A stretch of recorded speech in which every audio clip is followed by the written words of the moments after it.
জনাব শাহরিয়ার কবির, আমি আপনাকে দিয়ে শুরু করতে যাচ্ছি, আজকের এই অনুষ্ঠানের সূত্রপাত করতে যাচ্ছি আপনাকে দিয়ে।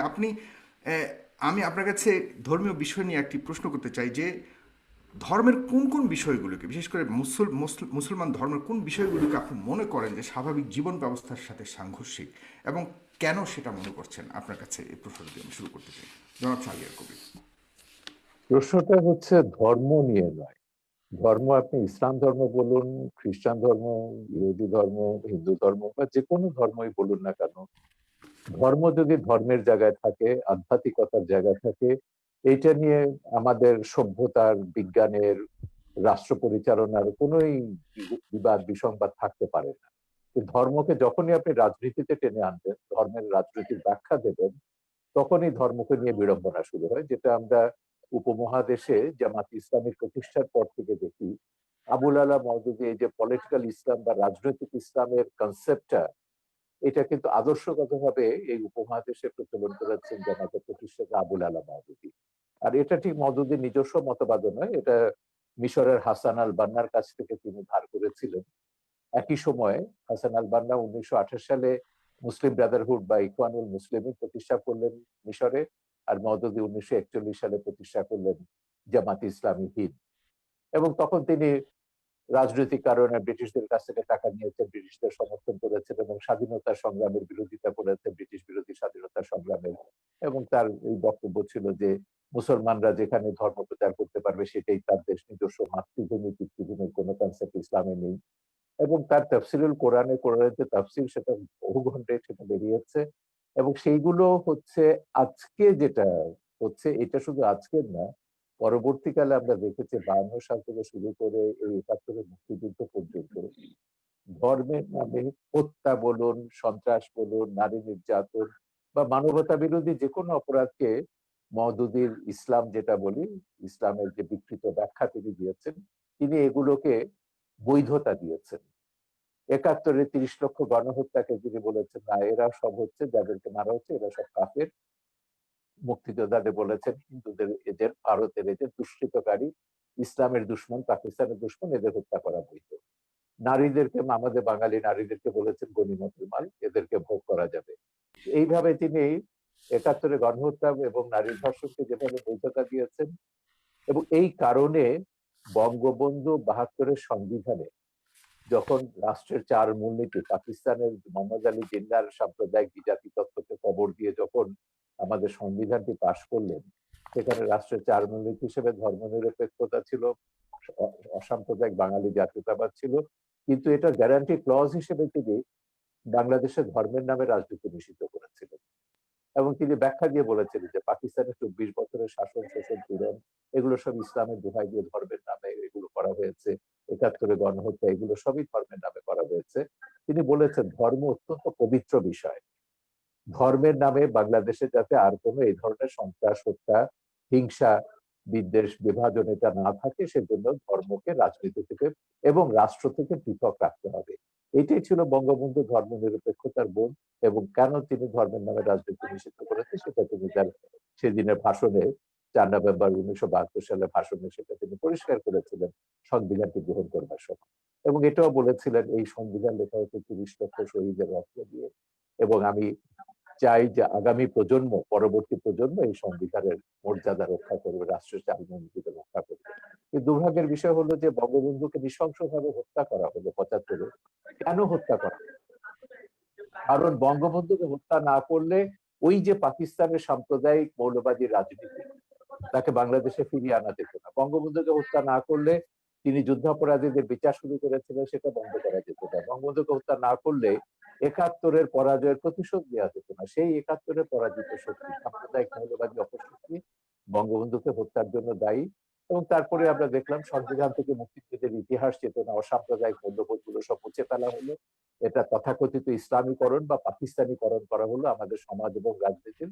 75-এর পর থেকে এই ধারাটি চলছে। এবং আমাদের ইতিহাসের সবচেয়ে বড় দুর্ভাগ্য যে বেশিরভাগ সময় এই দেশটা শাসন করেছে পাকিস্তানপন্থী স্বাধীনতা বিরোধী মৌলবাদী সাম্প্রদায়িক অপশক্তি, প্রত্যক্ষ বা পরোক্ষভাবে। এবং সেই সময় আমরা দেখেছি আমাদের মুক্তিযুদ্ধের চেতনাকে নয়, ইতিহাস মুছে ফেলার চেষ্টা রয়েছে। জাতির জনকের অবমাননা তো বাদ দিন, মুক্তিযোদ্ধাদেরকে মুক্তিযোদ্ধা পরিচয় দিতে তারা লজ্জা পেত।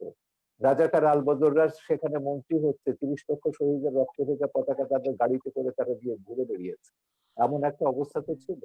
তো সেইখানে আমি মনে করি আমাদের যে আন্দোলনটা, শহীদ জননী জাহানারা ইমামের আন্দোলন নেতৃত্বে যে আন্দোলনটা আমরা শুরু করেছিলাম, একটা তো ছিল যুদ্ধাপরাধীদের বিচার, মূল দাবিটা ছিল বঙ্গবন্ধুর সংবিধানকে, মুক্তিযুদ্ধের চেতনার অসাম্প্রদায়িক কল্যাণ রাষ্ট্র গঠনের যে দিক নির্দেশনা, সেই সংবিধানকে ফিরিয়ে আনা এবং সেইভাবে আমাদের রাষ্ট্র পরিচালনা করা, সমাজ এবং রাষ্ট্রের সবকিছু, শিক্ষানীতি, সংস্কৃতি নীতি, নারী নীতি, পররাষ্ট্র নীতি, রাষ্ট্রের সমস্ত নীতি এগুলো পরিচালিত হবে সেই মুক্তিযুদ্ধের চেতনার আলোকে, যে দিক নির্দেশনা বঙ্গবন্ধু সংবিধানে দিয়েছে। কিন্তু দুর্ভাগ্যের বিষয়, সেখানে আমরা এখনো পৌঁছতে পারিনি। এখনো ধর্মের নামে রাজনীতি চলছে এবং এখনো সেই জামাতি ইসলামী, সেই ওহাবি সালাফিরা তাদের যে প্রতিহিংসা, যেটা প্রতিহিংসার রাজনীতি বলুন কিংবা তথাকথিত জিহাদের রাজনীতি, উন্মাদনার রাজনীতি, হিংসার রাজনীতি, এটা তো করেই যাচ্ছে। বিচ্ছিন্ন কোনো ঘটনা এটা না। শাহরিয়ার বাংলাদেশে কবির, আপনি আমাদের বর্তমান যে চলমান আলেম সমাজের যে দৃষ্টিভঙ্গি, সেটাকে আপনি কিভাবে বিচার করছেন? এক কথা যদি বলেন তাহলে এরপরে আমি যাচ্ছি। আমি আমি এদেরকে মোটেই আলেম সমাজ বলবো না। এরা হচ্ছে ইসলামের নামে তারা রাজনীতি করছে।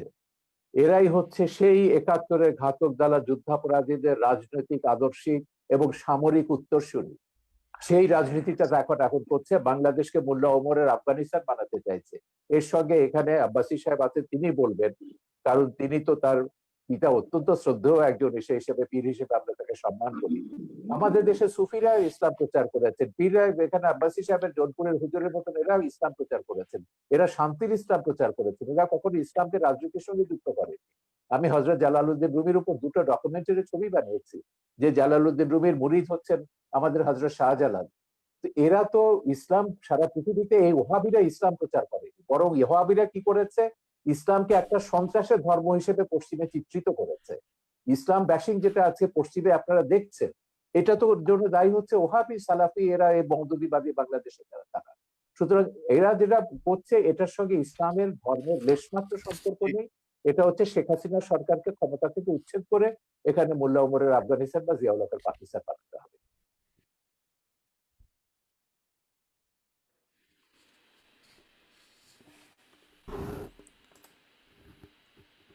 আমি কি ক্লিয়ার করতে পেরেছি আমার বক্তব্য?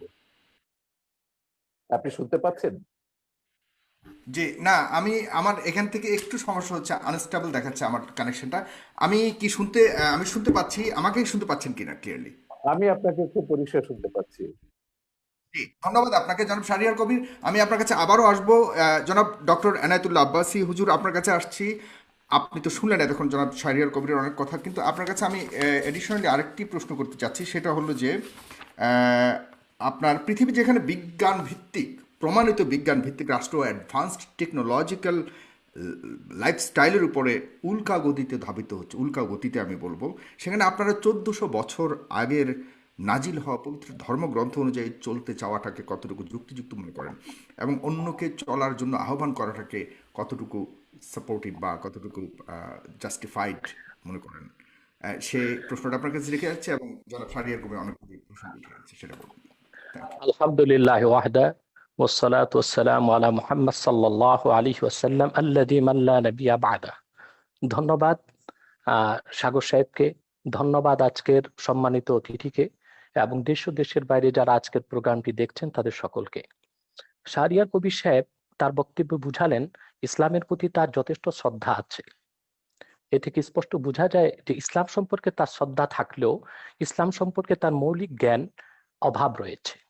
তার প্রথমটি হচ্ছে যে ইসলামী রাজনীতির ক্ষেত্রে তিনি আবুল আলা মওদুদীকে টেনে আনলেন, অথচ বাংলাদেশের শতকরা ৮০ জন ওলামায়ে কেরামী আবুল আলা মওদুদীর বিরোধিতা করে থাকেন। আর সবচেয়ে বড় কথা, আবুল আলা মওদুদী ইসলামী রাজনীতির সূচনা উপমহাদেশে করেননি।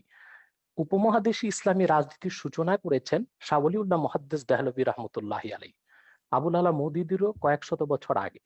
পরবর্তীতে তার ধারাবাহিকতায় ওলামায়ে দেওবন্দের মাধ্যমে ইসলামী রাজনীতির প্রসার ও প্রচার ব্যাপকভাবে ঘটেছিল, এবং উলামায়ে দেওবন্দ ইসলামী রাজনীতির চেতনাতে উদ্বুদ্ধ হয়েই ব্রিটিশ খেদা আন্দোলন করেছিল।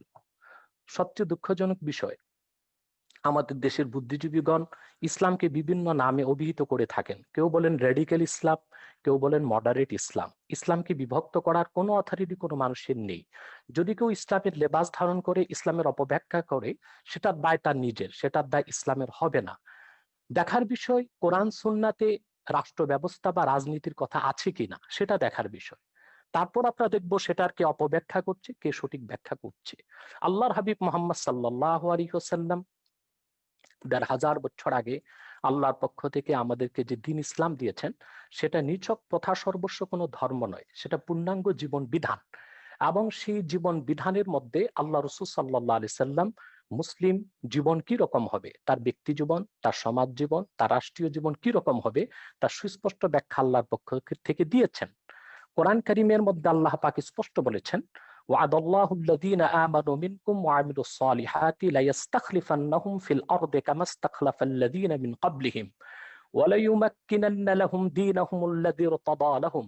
সুস্পষ্টভাবে আয়াতে সকল মুফাসসির একমত, আল্লাহ পাক মুসলিম স্টেটে খেলাফত প্রতিষ্ঠার কথা বলেছেন। যারা ঈমানদার, নেক আমল করবে, আল্লাহ পাক তাদের সাথে ওয়াদাবদ্ধ, তারা যদি ঈমানের উপর অটল অবিচল থাকে, নেক আমল করে, আল্লাহ পাক তাদেরকে খেলাফতের দায়িত্ব দিবেন।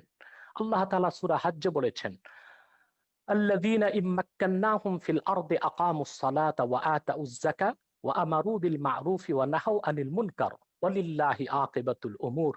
যদি আমি মুহাম্মদ সাল্লাল্লাহু আলাইহি সাল্লামের ঈমানদার উম্মতকে রাষ্ট্র ক্ষমতা দান করি, তারা রাষ্ট্রীয়ভাবে তারা নামাজ কায়েম করবে, যাকাত আদায় করবে, সৎ কাজে আদেশ করবে, অসৎ কাজে বাধা দিবে। এটা সুস্পষ্টভাবে ইসলামী রাষ্ট্র ব্যবস্থা ও রাজনীতির কথাই বলা হয়েছে কোরআন কারীমে।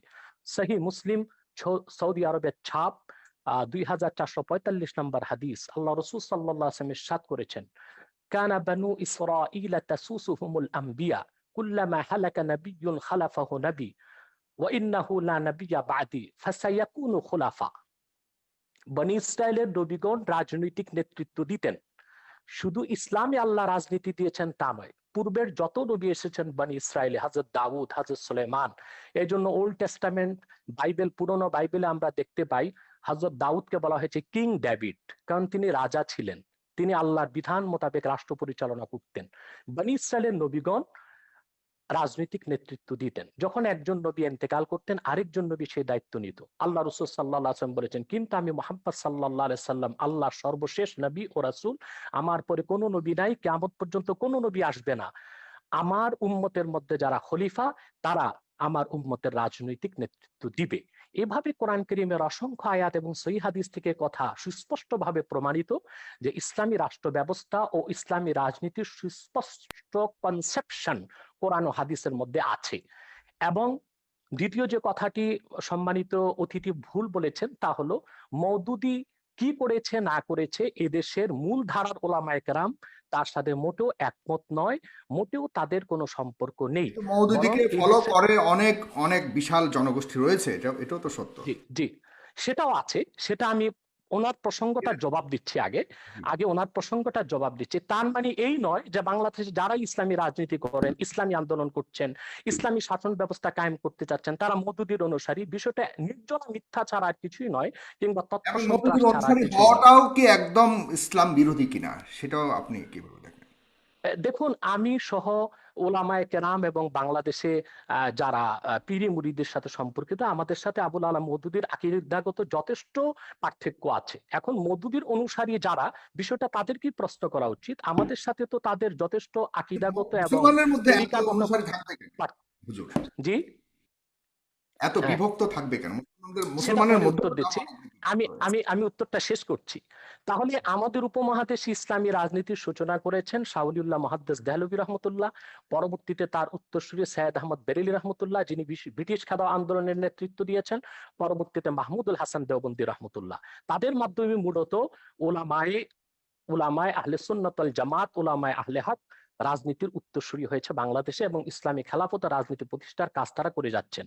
দ্বিতীয় যে বিষয়টি হচ্ছে যে আমরা জবাব দিলাম যে এটা কোনো ব্যক্তির আবিষ্কৃত নয়, ইসলামী রাজনীতি এটা কোরআন সুন্নাহরই মত। দ্বিতীয় যে কথাটি আমাদের সম্মানিত অতিথি বলেছেন, বঙ্গবন্ধুকে কারা হত্যা করলো, আমি এই বিষয়ে আমার খুব একটা ধারণা নেই। তবে আমি একটা প্রশ্ন করব ওনাকে যে স্বাধীনতার স্থপতি বঙ্গবন্ধু শেখ মুজিবুর রহমান, তিনি বাংলাদেশে যখন একটি দেশ স্বাধীন করলেন, এদেশের মানুষকে স্বাধীন একটি রাষ্ট্র উপহার দিলেন, তখন ৭২ থেকে ৭৫ পর্যন্ত বঙ্গবন্ধুর পর্বতসম সুনাম সুখ্যাতির উপর কারা আঘাত করেছিল? তারাও কি রাজাকার ছিল? তারাও কি আলবদর ছিল? কারা বঙ্গবন্ধুর চামড়া দিয়ে ডুগডুগি বাজাবার কথা বলেছিল? বঙ্গবন্ধু হত্যার পর কারা সেনাবাহিনীর ট্যাঙ্কের উপর নাচানাচি করেছিল?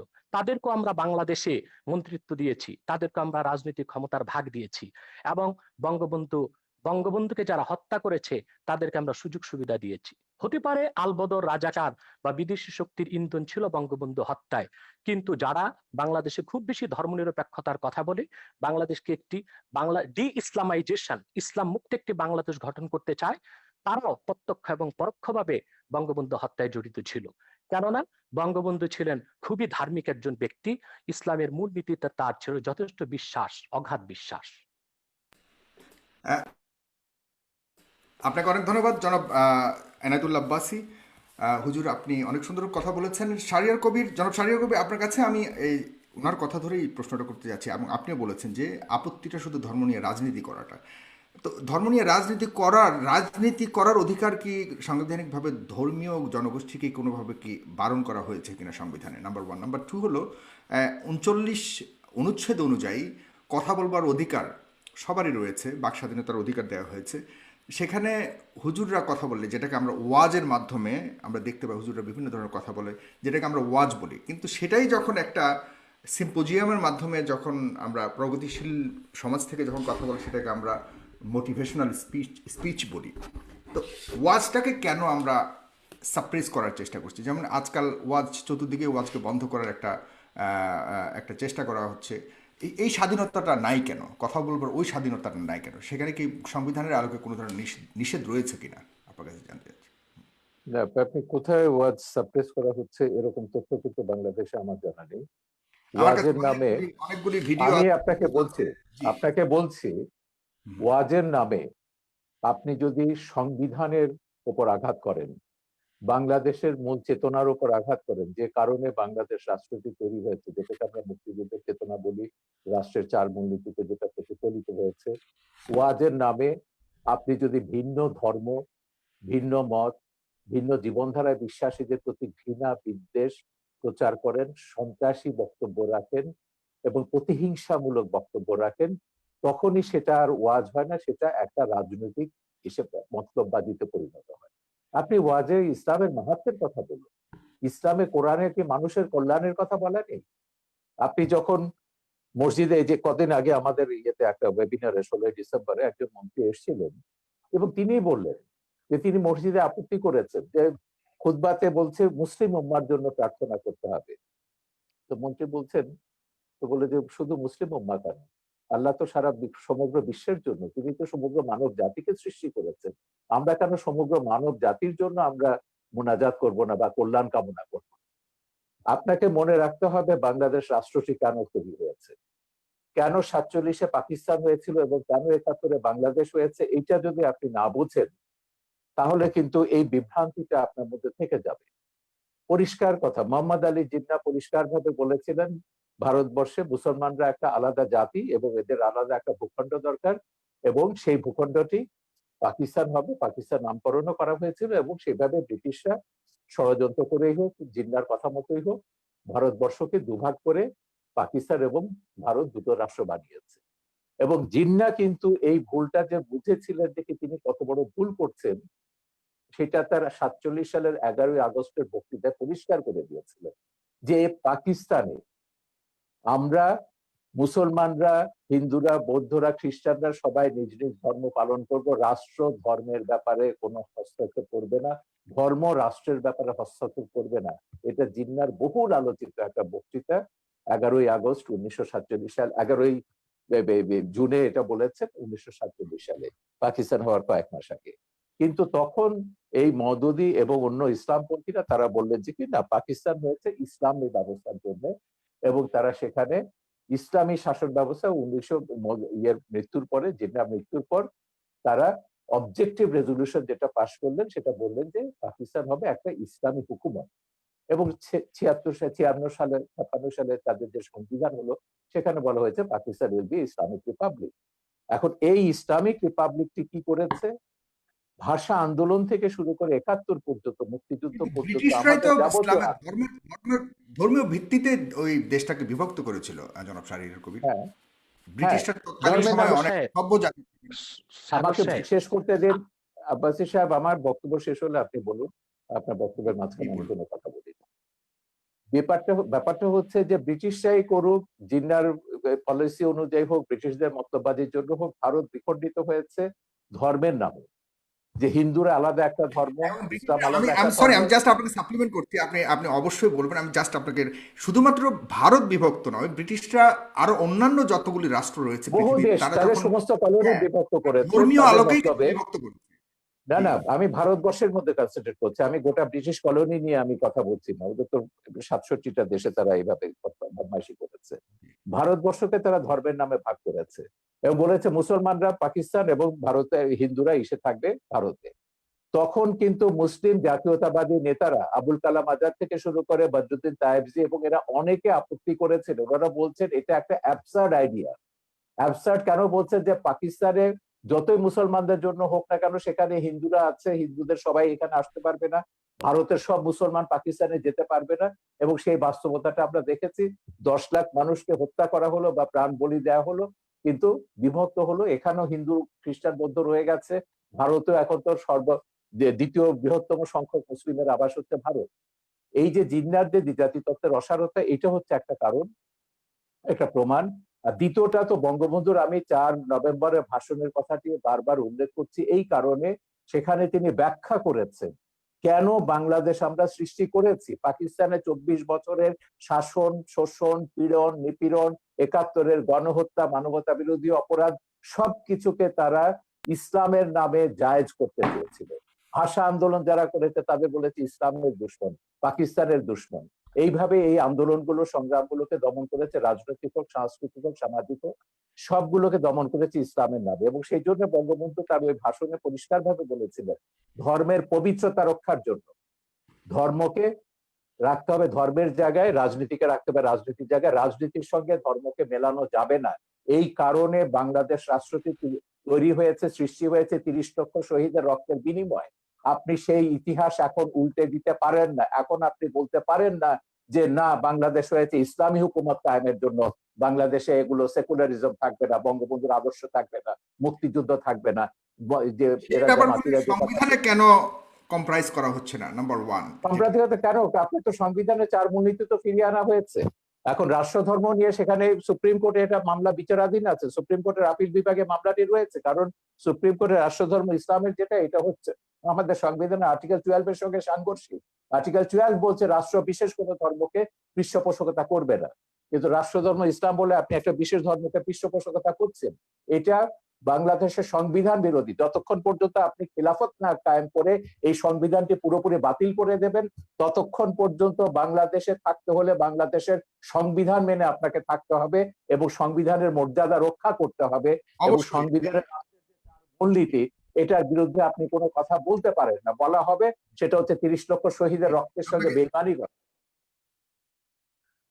আপনাকে অনেক ধন্যবাদ, খুব সুন্দর কথা বলেছেন। ডেফিনেটলি আপনি যদি বাংলাদেশের নাগরিক হয়ে থাকেন জনাব আব্বাসী, আপনাকে অবশ্যই সংবিধান যতক্ষণ না পর্যন্ত পরিবর্তিত না হবে ততক্ষণ পর্যন্ত আপনাকে সংবিধানকে মানতেই হবে। এটাই হলো একজন নাগরিক হিসেবে আপনার কর্তব্য। কিন্তু তবুও সেখানে কিছু কিছু যেটা জনাব শাহরিয়ার কবির উঠে এনেছেন, যে আপনারা হুকুমত কায়েম করার জন্য যে ইয়ে করছেন, সেটা কীভাবে সম্ভব? আপনারা হুকুমত কায়েম করলেও বা আপনাদের ভিত্তিটা কী হবে, আপনাদের স্টাইলটা কী হবে পরিচালনার, সেই ব্যাপারেও আমরা আপনার কাছে জানবো একটু। তবে এর আগে যেটা বলেছেন শাহরিয়ার কবির, এটা আমারও একটা প্রশ্ন, যে আপনারা যখন দোয়া চান, শুধুমাত্র মুসলিম উম্মার জন্য কেন দোয়া চান? কেন সমগ্র জাতির জন্য দোয়া চান না? কারণ আল্লাহর তৈরি সব জাতি, পুরো বিশ্ব, তাহলে কেন অন্যরা বঞ্চিত হবে আপনাদের দোয়ার থেকে? এটাও আপনি বলবেন। পাশাপাশি আপনি ভাস্কর্য নিয়ে, যে বাঘা যতীনের ভাস্কর্য ভাঙা হয়েছে, সেখানেও ইঙ্গিত করা হচ্ছে যারা আপনার মুসলমান ধর্মাবলম্বী, তাদেরকে ইঙ্গিত করা হচ্ছে। এবং জনাব শাহরিয়ার কবি, আপনার কাছে আমি এই প্রশ্নটা করে যাচ্ছি, ভাস্কর্য নিয়ে যে ইস্যুটা ইয়ে হয়েছে, আপনি অবশ্যই পরবর্তী সময় আপনি বলবেন।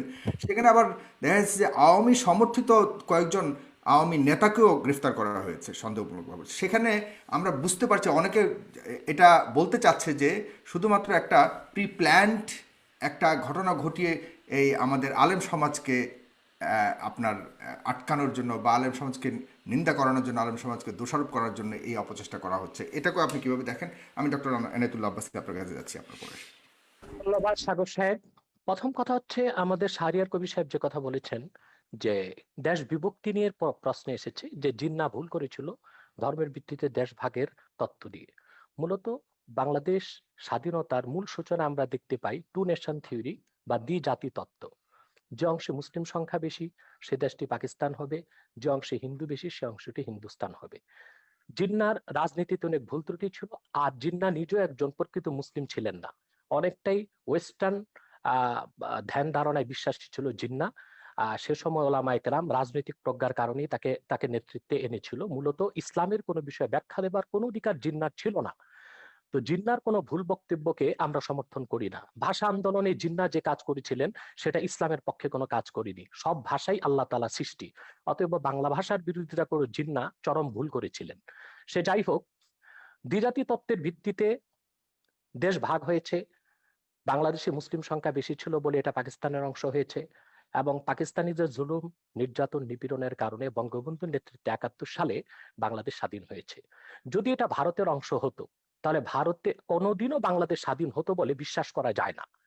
আর যদি অখণ্ড ভারতের তত্ত্বে আমরা বিশ্বাস করি তাহলে সেক্ষেত্রে মুসলমান কতটুকু লাভবান হতো তা দেখতে হলে চাক্ষুষ আমরা ভারতকে দেখতে পাই। সেখানে দ্বিতীয় বৃহত্তম মুসলিম জাতি থাকার পরও সেখানে চাকরি বাকরিতে মুসলমান কোনো সুবিধা পাচ্ছে না। ভারতকে ধর্মনিরপেক্ষ রাষ্ট্র বলা হয়, কিন্তু তাদের ধর্মনিরপেক্ষতা হচ্ছে ওই যে কাজীর বলদ কিতাবে, বাস্তবে নেই সেই অবস্থা। ধর্মনিরপেক্ষতার নামে উগ্র হিন্দুত্ববাদকে তারা চাপিয়ে দিয়েছে। বাবরি মসজিদকে ভেঙ্গে খান খান করে দিয়েছে। সেখানে কংগ্রেস যারা ধর্মনিরপেক্ষতার কথা বলে থাকে তারাও বাবরি মসজিদের স্থানে রাম মন্দির নির্মাণের জন্য 11টি রূপার ইট পাঠিয়েছে। অতএব যদি অখণ্ড ভারতের সূত্রে আমরা বিশ্বাসী হতাম, আমরা খুব লাভবান হতাম না এবং বাংলাদেশ স্বাধীন হবার কোনো সম্ভাবনাই থাকতো না। টু নেশন থিওরি বা দ্বিজাতি তত্ত্বের ভিত্তিতে দেশ বিভক্ত হয়েছে বলেই আজকে আমরা চূড়ান্তভাবে একটি স্বাধীন বাংলাদেশ, একটি রাষ্ট্র পেয়েছি। তৃতীয় যে কথা আপনি বলেছেন যে খেলাফত প্রতিষ্ঠিত হওয়ার আগ পর্যন্ত এমন কোনো কাজ করা যাবে না যেটা সংবিধানের বিরুদ্ধে যায়। আমাদের সংবিধানে, কারণ ধর্মনিরপেক্ষতা একটি বিষয় আছে, সেকুলারিজম। সেকুলারিজম বলতে আমরা কি বুঝি আসলে? সেকুলারিজমের ব্যাখ্যা অক্সফোর্ড ডিকশনারিতে এসেছে যে secularism is the belief that religion should not be involved in organisation of society, education. Secularism এমন একটি জিনিস যেটা রাষ্ট্রের কোনো সংস্থা, শিক্ষা বা রাষ্ট্রের কোনো জরুরি কোনো সংস্থা, কোনো ডিপার্টমেন্টে এর কোনো সংশ্লিষ্টতা থাকবে না। এটা একটি অসম্ভব বিষয়। বাংলাদেশও ধর্ম মন্ত্রণালয় আছে, অতএব এটি একটি রাষ্ট্রীয় সংস্থা। সেখানে ইসলাম ধর্মের পক্ষে কাজ করা হচ্ছে, অন্যান্য ধর্মের অধিকারও সংরক্ষণ করা হচ্ছে। শিক্ষা ব্যবস্থা আমাদের দেশে কম করে হলেও ইসলামী অনেক কিছু আছে। অতএব একেবারেই প্রিন্সিপাল কনসেপশন অফ সেকুলারিজম, ধর্মনিরপেক্ষতার মূল সূত্রে গেলে ধর্মের কোনো অস্তিত্ব কোথাও রাখা যাবে না, সামাজিক জীবনেও না, রাষ্ট্রীয় জীবনেও না। দ্বিতীয়ত, ধন্যবাদ শাহরিয়ার কবির সাহেবকে যিনি খেলাফত ব্যবস্থাকে স্বীকার করেছেন। আলহামদুলিল্লাহ, খেলাফত প্রতিষ্ঠিত হবার আগ পর্যন্ত খেলাফত প্রতিষ্ঠার জন্য কাজ করা যাবে না, এটা গণতন্ত্রের কনসেপশনের সম্পূর্ণ বিপক্ষে যায়। কারণ আমার গণতন্ত্রের কনসেপশনস এর মধ্যে আছে বাক স্বাধীনতা, রয়েছে নিজস্ব আদর্শের লালন, প্রচার, প্রসার। অতএব প্রতিটি মুসলমান ইসলামের মৌলিক নীতিতে বিশ্বাসী, তারা ইসলামী রাষ্ট্র ব্যবস্থা খেলাফতকে বিশ্বাস করে। অতএব তার প্রচার ও প্রসারের জন্য তারা আন্দোলন করতে পারে, রাজনীতি করতে পারে, ওয়াজ মাহফিলের মধ্যে তারা কোরআন সুন্নাহ ভিত্তিক ইসলামী রাষ্ট্র ব্যবস্থার কথা তুলে ধরতে পারেন। এটা প্রতিটি মুসলিমের গণতান্ত্রিক অধিকার। দ্বিতীয়ত, যারা ধর্মের দোহাই দিয়ে নারী নির্যাতন করেছে, নিপীড়ন করেছে স্বাধীনতা যুদ্ধের আগে, তাদের সাথে ইসলামের কোনো সম্পর্ক নেই। এইরকম ব্যক্তি যাদের সাথে ইসলামের সম্পর্ক নেই, ইসলামের পরিচয় দেয়, তাদেরকে ইসলাম একটি পারিভাষিক নাম দিয়েছে মুনাফিক। এবং মুনাফিকের ব্যাপার আল্লাহ তাআলা বলেছেন, ইন্নাল মুনাফিকিনা ফিদ দারকিল আসফালি মিনান নার। মোনাফেকরা জাহান্নামের সর্বনিকৃষ্ট স্তরে থাকবে। যাদের সাথে ইসলামের কোনো সম্পর্ক নেই কিন্তু ইসলামের পরিচয় দিচ্ছে তারা মোনাফেক, তাদের দায় ইসলাম গ্রহণ করবে না। কিন্তু বড় দুঃখজনক, বঙ্গবন্ধু যে স্বপ্ন নিয়ে দেশ স্বাধীন করেছে, যে দেশটিতে নির্যাতন থাকবে না, নিপীড়ন থাকবে না, দুর্নীতি থাকবে না, সন্ত্রাস থাকবে না, সংখ্যালঘুদের উপর আঘাত করা হবে না, স্বাধীনতার পরে সেই বাংলাদেশে আমরা দেখতে পেয়েছি অসংখ্য আহ আহ ধর্ষণ হচ্ছে। বাংলাদেশে এখন গণধর্ষণে পরিণত হয়ে গিয়েছে ধর্ষণ। তারপরে যারা বৈপ্লবিক সমাজতন্ত্রে বিশ্বাসী মাওবাদী, তারা বাংলাদেশে তাদের বৈপ্লবিক সমাজতন্ত্র প্রতিষ্ঠা করতে যে কত মানুষকে হত্যা করেছে সর্বহারা সমাজতান্ত্রিকরা, তার কোনো হিসাব মনে হয় গোয়েন্দা সংস্থার কাছেও নেই। সেটার দায়িত্ব সমাজতন্ত্রকে দেওয়া হয় না, সেটার দায়িত্ব গণতন্ত্রকে দেওয়া হয় না, সেটার দায়িত্ব সেকুলারিজমকে দেওয়া হয় না। তাহলে ইসলামের লেবাস ধারণ করে, ইসলামের নাম ব্যবহার করে যারা অনইসলামিক কাজ করবে, সেটার দায় ইসলামের উপর আসবে কেন? সেজন্য ইসলামী রাষ্ট্র ব্যবস্থার বিরোধিতা করা হবে কেন? তৃতীয় যে বিষয়টি সম্মানিত অতিথি শাহরিয়ার কবির সাহেব বলেছেন যে সংবিধানের বিরোধিতা করা যাবে না। জনগণের জন্য সংবিধান, সংবিধানের জন্য তো জনগণ নয়। জনগণের স্বার্থে বৃহৎ জনগোষ্ঠীর মতামতের ভিত্তিতে সংবিধান পরিবর্তন হতে পারে। যেমন আমাদের সংবিধানের মধ্যে মৌলিক অধিকার ৩য় ভাগের মধ্যে একটি কথা লেখা আছে, রাষ্ট্র ও গণজীবনের সর্বস্তরে নারী পুরুষের সমান অধিকার লাভ করবে। আমরা কি এটা করতে পেরেছি, বা এটা করা কি আদৌ সম্ভব হচ্ছে? যেখানে গণতন্ত্রের প্রসূতি বলা হয় যুক্তরাষ্ট্রকে, সে দেশটিও কি পেরেছে ধর্মনিরপেক্ষতার ভিত্তিতে সে দেশটিকে সাজাতে? মার্কিন যুক্তরাষ্ট্রের সংবিধানে লিখিত আছে কোন নন খ্রিস্টান যুক্তরাষ্ট্রের প্রেসিডেন্ট হতে পারবে না। এটা কি সাম্প্রদায়িকতা নয়? এটা কি ধর্মনিরপেক্ষতার মূলনীতির বিপক্ষে নয়? সে দেশের মধ্যে আরো সাংবিধানিক নিয়ম হচ্ছে যুক্তরাষ্ট্রের প্রেসিডেন্ট যখন শপথ নেবেন বাইবেলে হাত রেখে শপথ নেবেন। এটি কি সাম্প্রদায়িকতার বিরোধী নয়? এবং এটা কি ধর্মনিরপেক্ষতার কনসেপশনের বিপক্ষে যায় না? ধর্মনিরপেক্ষতার যে তত্ত্ব পৃথিবীব্যাপী ছড়ানো হয়েছে তার একমাত্র উদ্দেশ্য হচ্ছে ইসলামের রাজনৈতিক উত্থানকে ঠেকানো। যা আমরা দেখতে পাই পূর্বের একটি ভার্চুয়াল কনফারেন্সে আমি বলেছিলাম ডক্টর হ্যান্টিংটনের দ্য ক্ল্যাশ অফ সিভিলাইজেশনে যে কথাটি স্পষ্ট হয়ে গিয়েছে। সে সেখানে লিখেছে ৫৭টি মুসলিম রাষ্ট্রের রাজনৈতিক ইসলামী রাজনীতির উত্থানকে ঠেকাতে হলে ধর্মনিরপেক্ষতাকে চাপিয়ে দিতে হবে। জি,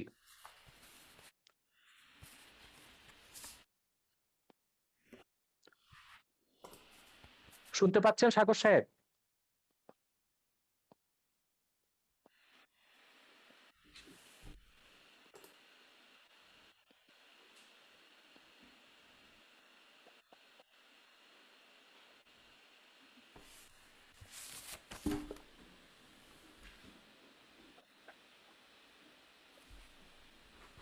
জি, আমার কথা কি শুনতে পাচ্ছেন? আমার মাঝে মধ্যে একটু সমস্যা হচ্ছে শুনতে এখানে মনে পাচ্ছি, হচ্ছে। শুনতে পাচ্ছি। আরেকটি বিষয় আমি স্পষ্ট করে দিচ্ছি জি, যে আমি আহ, আমি ধ- আমি আপনার যে কাছে জি, আমি একটু শেষ করি। ধর্মনিরপেক্ষতার মূল ভিত্তিতে জি, জি, জি, কোনো মুসলমান বিশ্বাস করতে পারে না, কারণ ধর্মনিরপেক্ষতার ৩টি সংজ্ঞা আমরা পেতে পারি। একটি হচ্ছে ধর্মহীনতা, আরেকটি হচ্ছে ইহজাগতিক। ইহজাগতিক অর্থাৎ ধর্মনিরপেক্ষতায় বিশ্বাসীর সকল ধ্যান ধারণা চিন্তা চেতনা হবে ইহজাগতিক, বস্তুবাদী, ভোগবাদী। তৃতীয় হচ্ছে ধর্মনিরপেক্ষতার রাষ্ট্রের সকল ধর্মের সমান অধিকার। আমার দৃষ্টিতে খেলাফত প্রতিষ্ঠিত হলেই অন্য সকল ধর্মের লোক তার ধর্মীয় অধিকার পূর্ণ মাত্রায় ভোগ করতে পারবে। আমরা ভারতের দিকে দেখতে পাই মুসলমান সেখানে ধর্ম কি মুসলমান কোনো আমাদের অধিকার পাচ্ছে না। জি, জি, মুসলমান ধর্মকে আপনার কাছে প্রশ্নটি রেখে যাচ্ছি, এরপর আমি শাহরিয়ার কবির সাহেবের সাথে যাচ্ছি। আপনার কাছে প্রশ্নটা রেখে যাচ্ছি যে মানুষের স্বাধীনতা, বাক স্বাধীনতার কথা বলা হয়েছে, কিন্তু মানুষের ধর্ম চয়েসের স্বাধীনতাটা রয়েছে কিনা, বাই চয়েস। আমরা তো বাই বর্ন মুসলমান, কিন্তু অনেক প্রশ্ন উঠছে প্রগতিশীল সমাজ থেকে বা ইয়ে থেকে যে বাই চয়েস কোনো ধরনের যখন ধর্ম পরিবর্তন বা গ্রহণ করা হয়, সেক্ষেত্রে আপনাদের অবস্থানটা কোথায়? আপনারা কিছু কিছু ক্ষেত্রে কঠোর হয়ে যান, বা সেখানেও বা মানুষের স্বাধীনতা বাই চয়েস ধর্ম পরিবর্তন করার স্বাধীনতা কতটুকু রয়েছে আমাদের দেশের মতো দেশে, সেখানে আপনি এটাকে কিভাবে দেখেন ইসলামিক আলোকে? জনাব শাহরিয়ার কবির, আপনি বলবেন দয়া করে। না, যেটা বলছেন উনি ধর্মনিরপেক্ষতা নিয়ে, হ্যাঁ, ধর্মনিরপেক্ষতার অনেকগুলো সংজ্ঞা আছে। আমি আপনাকে শুরু থেকে বারবার বলছি যে আজকে যে বিতর্কটা তুলেছেন, এটা বাংলাদেশের সংবিধান বুঝতে গেলে আপনাকে বঙ্গবন্ধুর 4 নভেম্বরের 72 সালে 4 নভেম্বরে গণপরিষদে যে ভাষণটি দিয়েছেন, যেখানে তিনি ব্যাখ্যা করেছেন 4 মূলনীতিকে, এবং সেইটা আপনাকে পড়তে হবে। সেটা না পড়ে অক্সফোর্ড ডিকশনারিতে কি বলেছে, কোন ডিকশনারিতে কি বলেছে, এটা দিয়ে বুঝবে না। বঙ্গবন্ধু ধর্মনিরপেক্ষতা বলতে কি বুঝিয়েছে বাংলাদেশের প্রেক্ষিতে, সেটা আপনাকে বুঝতে হবে। প্রথমত, আমি এটা আমার বহু লেখাতে বলেছি, আমার অন্তত 1 ডজনের উপর বই আছে সংবিধান এবং এগুলো নিয়ে, বঙ্গবন্ধুর রাজনৈতিক দর্শন নিয়ে। আমি সেখানে পরিষ্কার বলেছি, বাংলাদেশের এই যে সংবিধানের 4 মূলনীতির মধ্যে 3টে মূলনীতির ব্যাপারে বঙ্গবন্ধু নতুন সংজ্ঞা দিয়েছে। বঙ্গবন্ধুর গণতন্ত্রের সংজ্ঞা এটা কিন্তু আব্রাহাম লিঙ্কনের সেই গণতন্ত্রের সংজ্ঞা নয়, state by the people, for the people, of the people, এটা নয়। বঙ্গবন্ধু পরিষ্কারভাবে বলেছেন, আমি শোষিতের গণতন্ত্র কায়েম করতে চাই। শোষিতের গণতন্ত্র বলে পশ্চিমের গণতন্ত্রে আপনি কোনো সংজ্ঞা পাবেন না। এটা পশ্চিমের গণতন্ত্র নয়, এটা হচ্ছে বাংলাদেশের গণতন্ত্র, যে গণতন্ত্রের স্বপ্ন বঙ্গবন্ধু তার বিভিন্ন রচনাবলিতে লিখেছেন। বাংলাদেশ হওয়ার বহু আগে থেকে, 52 সাল থেকে তিনি তার বিভিন্ন ভাষণে বলেছেন। একইভাবে সমাজতন্ত্র তিনি সম্পর্কে একই কথা বলেছেন, আমি কমিউনিস্ট নই, আমি সমাজতন্ত্রে বিশ্বাস করি। আব্বাসী সাহেব যথার্থভাবে বলেছেন, বঙ্গবন্ধু ব্যক্তিগত জীবনে অত্যন্ত ধর্মপরায়ণ একজন মানুষ ছিলেন। তার আত্মজীবনীতেও আছে, সেটা কারাগারে রোজ নাম করতে হতো, 5 ওয়াক্ত নামাজ পড়তেন এবং ইসলামের বিধিবিধান সবকিছু তিনি মেনে চলতেন। তৃতীয়ত যেটা হচ্ছে, সমাজতন্ত্রের ব্যাপারে তিনি পরিষ্কার বলেছেন, না ধর্মনিরপেক্ষতা, বিশেষ করে ধর্মনিরপেক্ষতার ব্যাপারে আমার ছবিতে, পোর্ট্রেট অফ জিহাদ ছবিতে, আবুল আলা মওদুদীর পুত্র হায়দার ফারুক মওদুদী, তাকে পাকিস্তানের সবাই একজন বিশিষ্ট ইসলামিক চিন্তাবিদ হিসেবে জানেন, এবং মওদুদীর আদর্শের রাজনীতির তিনি কট্টর সমালোচক। তো তিনি তার পিতাকে একদম মোনাফেকি বলেছেন আমার ছবিতে, এবং কতগুলো উদাহরণ দিয়ে বলেছেন যে আমার পিতা সবাইকে বলতে থাকে মাদ্রাসায় পড়ো, তার 9 ছেলে মেয়েকে তিনি ইংলিশ মিডিয়াম স্কুলে পড়িয়েছেন। তো এবং তিনি রাজনীতিটাকে সবসময় বাড়িতে ঢোকার আগে বাইরে রেখে আসতে, যেমন করে ড্রাগ পেডলাররা যেমন করে। এই মওদুদীর পুত্র হায়দার ফারুক মওদুদী আমাদের এখানে এসেছিলেন, খুবই লিবারেল একজন ইসলামিক স্কলার। আমাদের সম্মেলনে তিনি পরিষ্কারভাবে বলেছিলেন, জামাত ইসলামীর সমালোচনা করতে গিয়ে তিনি যেটা বলেছেন যে ধর্মনিরপেক্ষতাকে আমাদের দেশে, বিশেষ করে মুসলমান প্রধান দেশে, বিকৃতভাবে এটাকে ব্যাখ্যা করা হচ্ছে বা সংজ্ঞা নির্ধারণ করা হচ্ছে। যেমন আরবিতে ধর্মনিরপেক্ষতা, আপনি গুগল খুলে দেখুন, ধর্মনিরপেক্ষতার আরবি শব্দ হচ্ছে দুনিয়াই, যেটা যথার্থভাবে আব্বাসী সাহেব বলেছেন ইহজাগতিকতা। এবং ফ্রান্সে আপনি দেখুন, ধর্মনিরপেক্ষতা অনেকটা হচ্ছে নাস্তিকতা সমার্থক, কারণ সেখানে বলছে ফ্রান্সে কোনো পাবলিক প্লেসে রিলিজিয়াস কোনো সাইন থাকতে পারবে না, যেমন সেটা খ্রিস্টান প্রধান দেশ, কিন্তু আপনি ক্রস কোনো স্কুলে, পাবলিক স্কুলে ক্রস ঝোলাতে পারবে না, সেটা তাদের কনস্টিটিউশনের বিরুদ্ধে যায়। উর্দু ডিকশনারিতে আরো এক্সট্রিম ভাবে করা হয়েছে। বাবাই উর্দু যখন উর্দু ডিকশনারিতে সেকুলারিজম উর্দু করেছে লাদিনী, লাদিনী অর্থ হচ্ছে ধর্মহীনতা। সুতরাং ধর্মনিরপেক্ষতার বিভিন্ন ব্যাখ্যা পশ্চিমে আছে এবং অ্যারাবিক ওয়ার্ডে আছে, উর্দুতে আছে, উর্দু ভাষায় আছে, ফার্সি ভাষাতে আছে, কিন্তু বঙ্গবন্ধু ধর্মনিরপেক্ষতার একটা নতুন সংজ্ঞা দিয়েছেন, যেটা নিয়ে তখন বাম বুদ্ধিজীবীরা সমালোচনাও করেছিলেন, সিরাজুল ইসলাম তৈরি বা দুদিন মোরেরা। তারা বলেছিলেন সেকুলারিজমের বাংলা হবে ইহজাগতিকতা, বঙ্গবন্ধু ভুলভাবে এটা ধর্মনিরপেক্ষতা করেছেন। আমার জবাব হচ্ছে, বঙ্গবন্ধু জেনে বুঝে সেকুলারিজমের বাংলা ধর্মনিরপেক্ষতা করেছেন, কারণ বঙ্গবন্ধু ওই ইহজাগতিকতায় বিশ্বাস করেন না যেটা কমিউনিস্ট বা নাস্তিকরা যেটা করে। বঙ্গবন্ধু কমিউনিস্টও ছিলেন না, তিনি নাস্তিকও ছিলেন না, তিনি পুরোপুরি আস্তিক ছিলেন। ধর্ম তিনি বিশ্বাস করতেন, তিনি তার কন্যা সবাই ধর্মে বিশ্বাস করেন, কিন্তু ধর্মকে রাজনীতি থেকে পৃথক রাখতে হবে, এইটা ভাষণে তিনি পরিষ্কারভাবে উল্লেখ করেছেন এবং 72-এর সংবিধানে সেটা রাখা হয়েছে। বঙ্গবন্ধুকে হত্যার পর এগুলোর সংবিধানের, আমি বললাম যে পাকিস্তানিকরণগুলো হয়েছে বঙ্গবন্ধুকে হত্যার পরে, তার আগে নয়।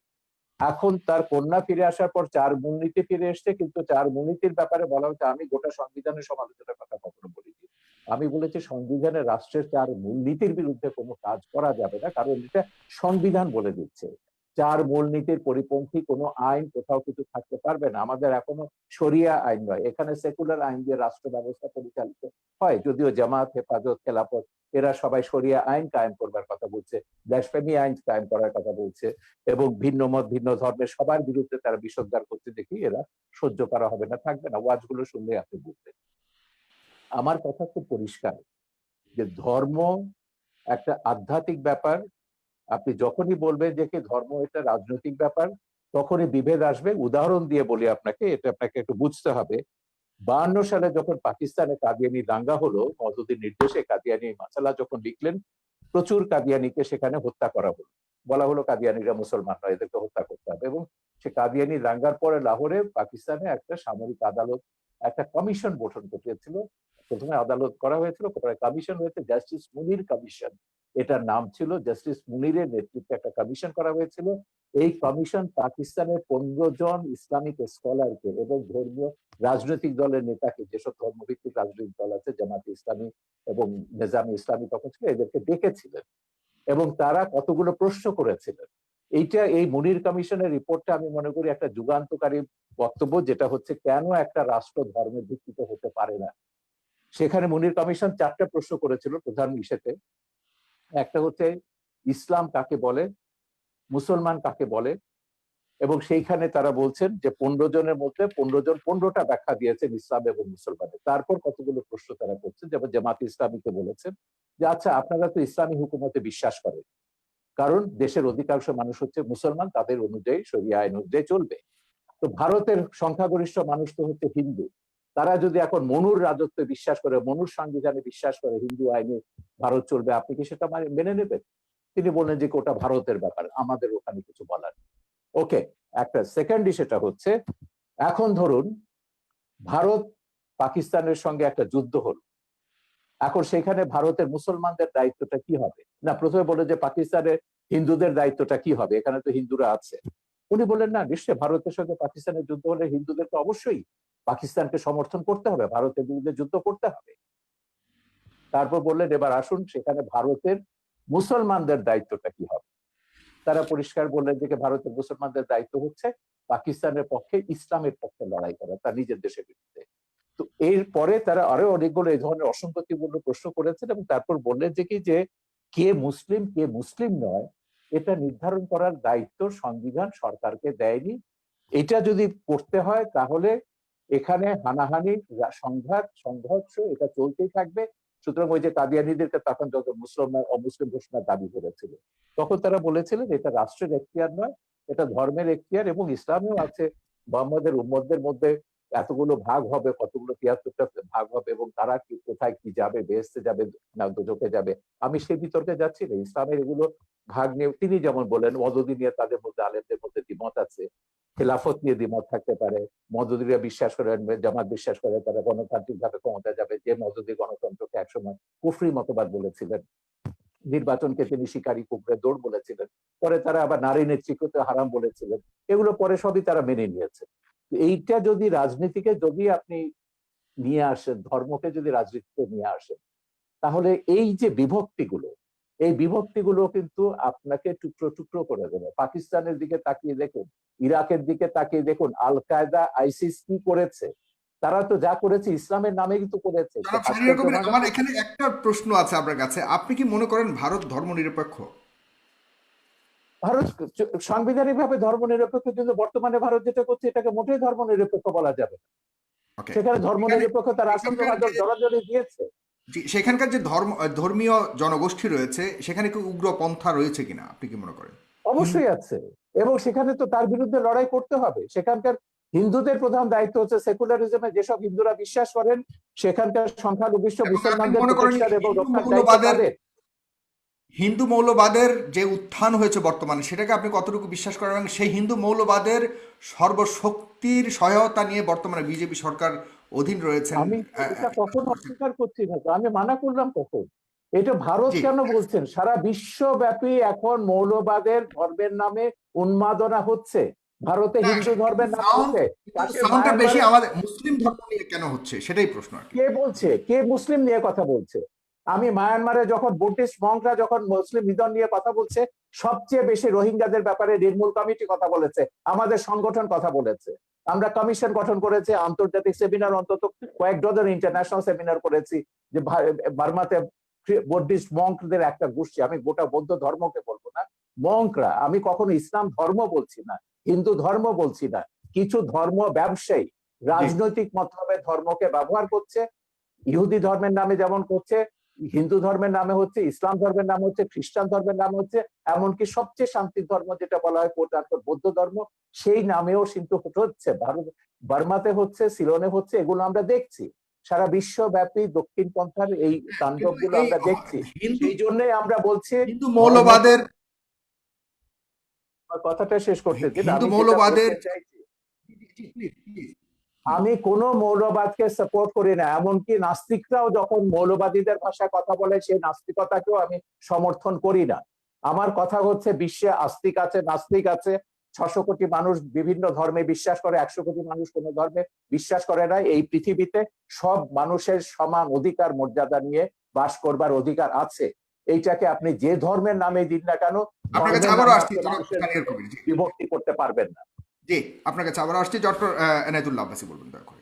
আপনার কাছে আমি কিছু প্রশ্ন রাখতে চাই, আমার কাছে অনেকগুলি প্রশ্ন রয়েছে, কিন্তু আপনাকে ছোট করে প্রশ্নগুলো বলছি।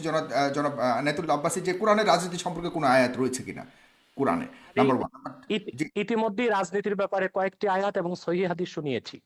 হ্যাঁ, এটা এখন বলবেন। এখন এরপর ধর্মনিরপেক্ষতা মানে কি, ধর্মহীনতা নয়, এটা কতটুকু ঠিক? কিছু বুদ্ধিজীবী বলে থাকে প্রথম ইসলামের ব্যাখ্যা প্রথম বাংলাদেশের প্রথম আলেমদের। আমি উত্তর দিচ্ছি, উত্তর দিচ্ছি। না, তিনি আপনি দিয়েন, একসাথে দিয়েন। আমি কিছু ইসলামের ব্যাখ্যা কি বাংলাদেশি আলেমদের কাছ থেকে নিব ইসলামের নাকি? ব্যাখ্যা না সাগর, কথা হচ্ছে সাগর, আপনি প্রশ্নটাকে অন্যদিকে নিয়ে যাচ্ছেন। আমি ইসলামের ব্যাখ্যা শুনতে চাইছি না, আমি শুনতে চাইছি বঙ্গবন্ধু সেকুলারিজম সম্পর্কে সংবিধানে কি বলেছে। পরে প্রথম বাক্যটি হচ্ছে ধর্ম হ্যাঁ, নিরপেক্ষতা এটা মানে আপনি ধর্ম। আপনারটা বলবে।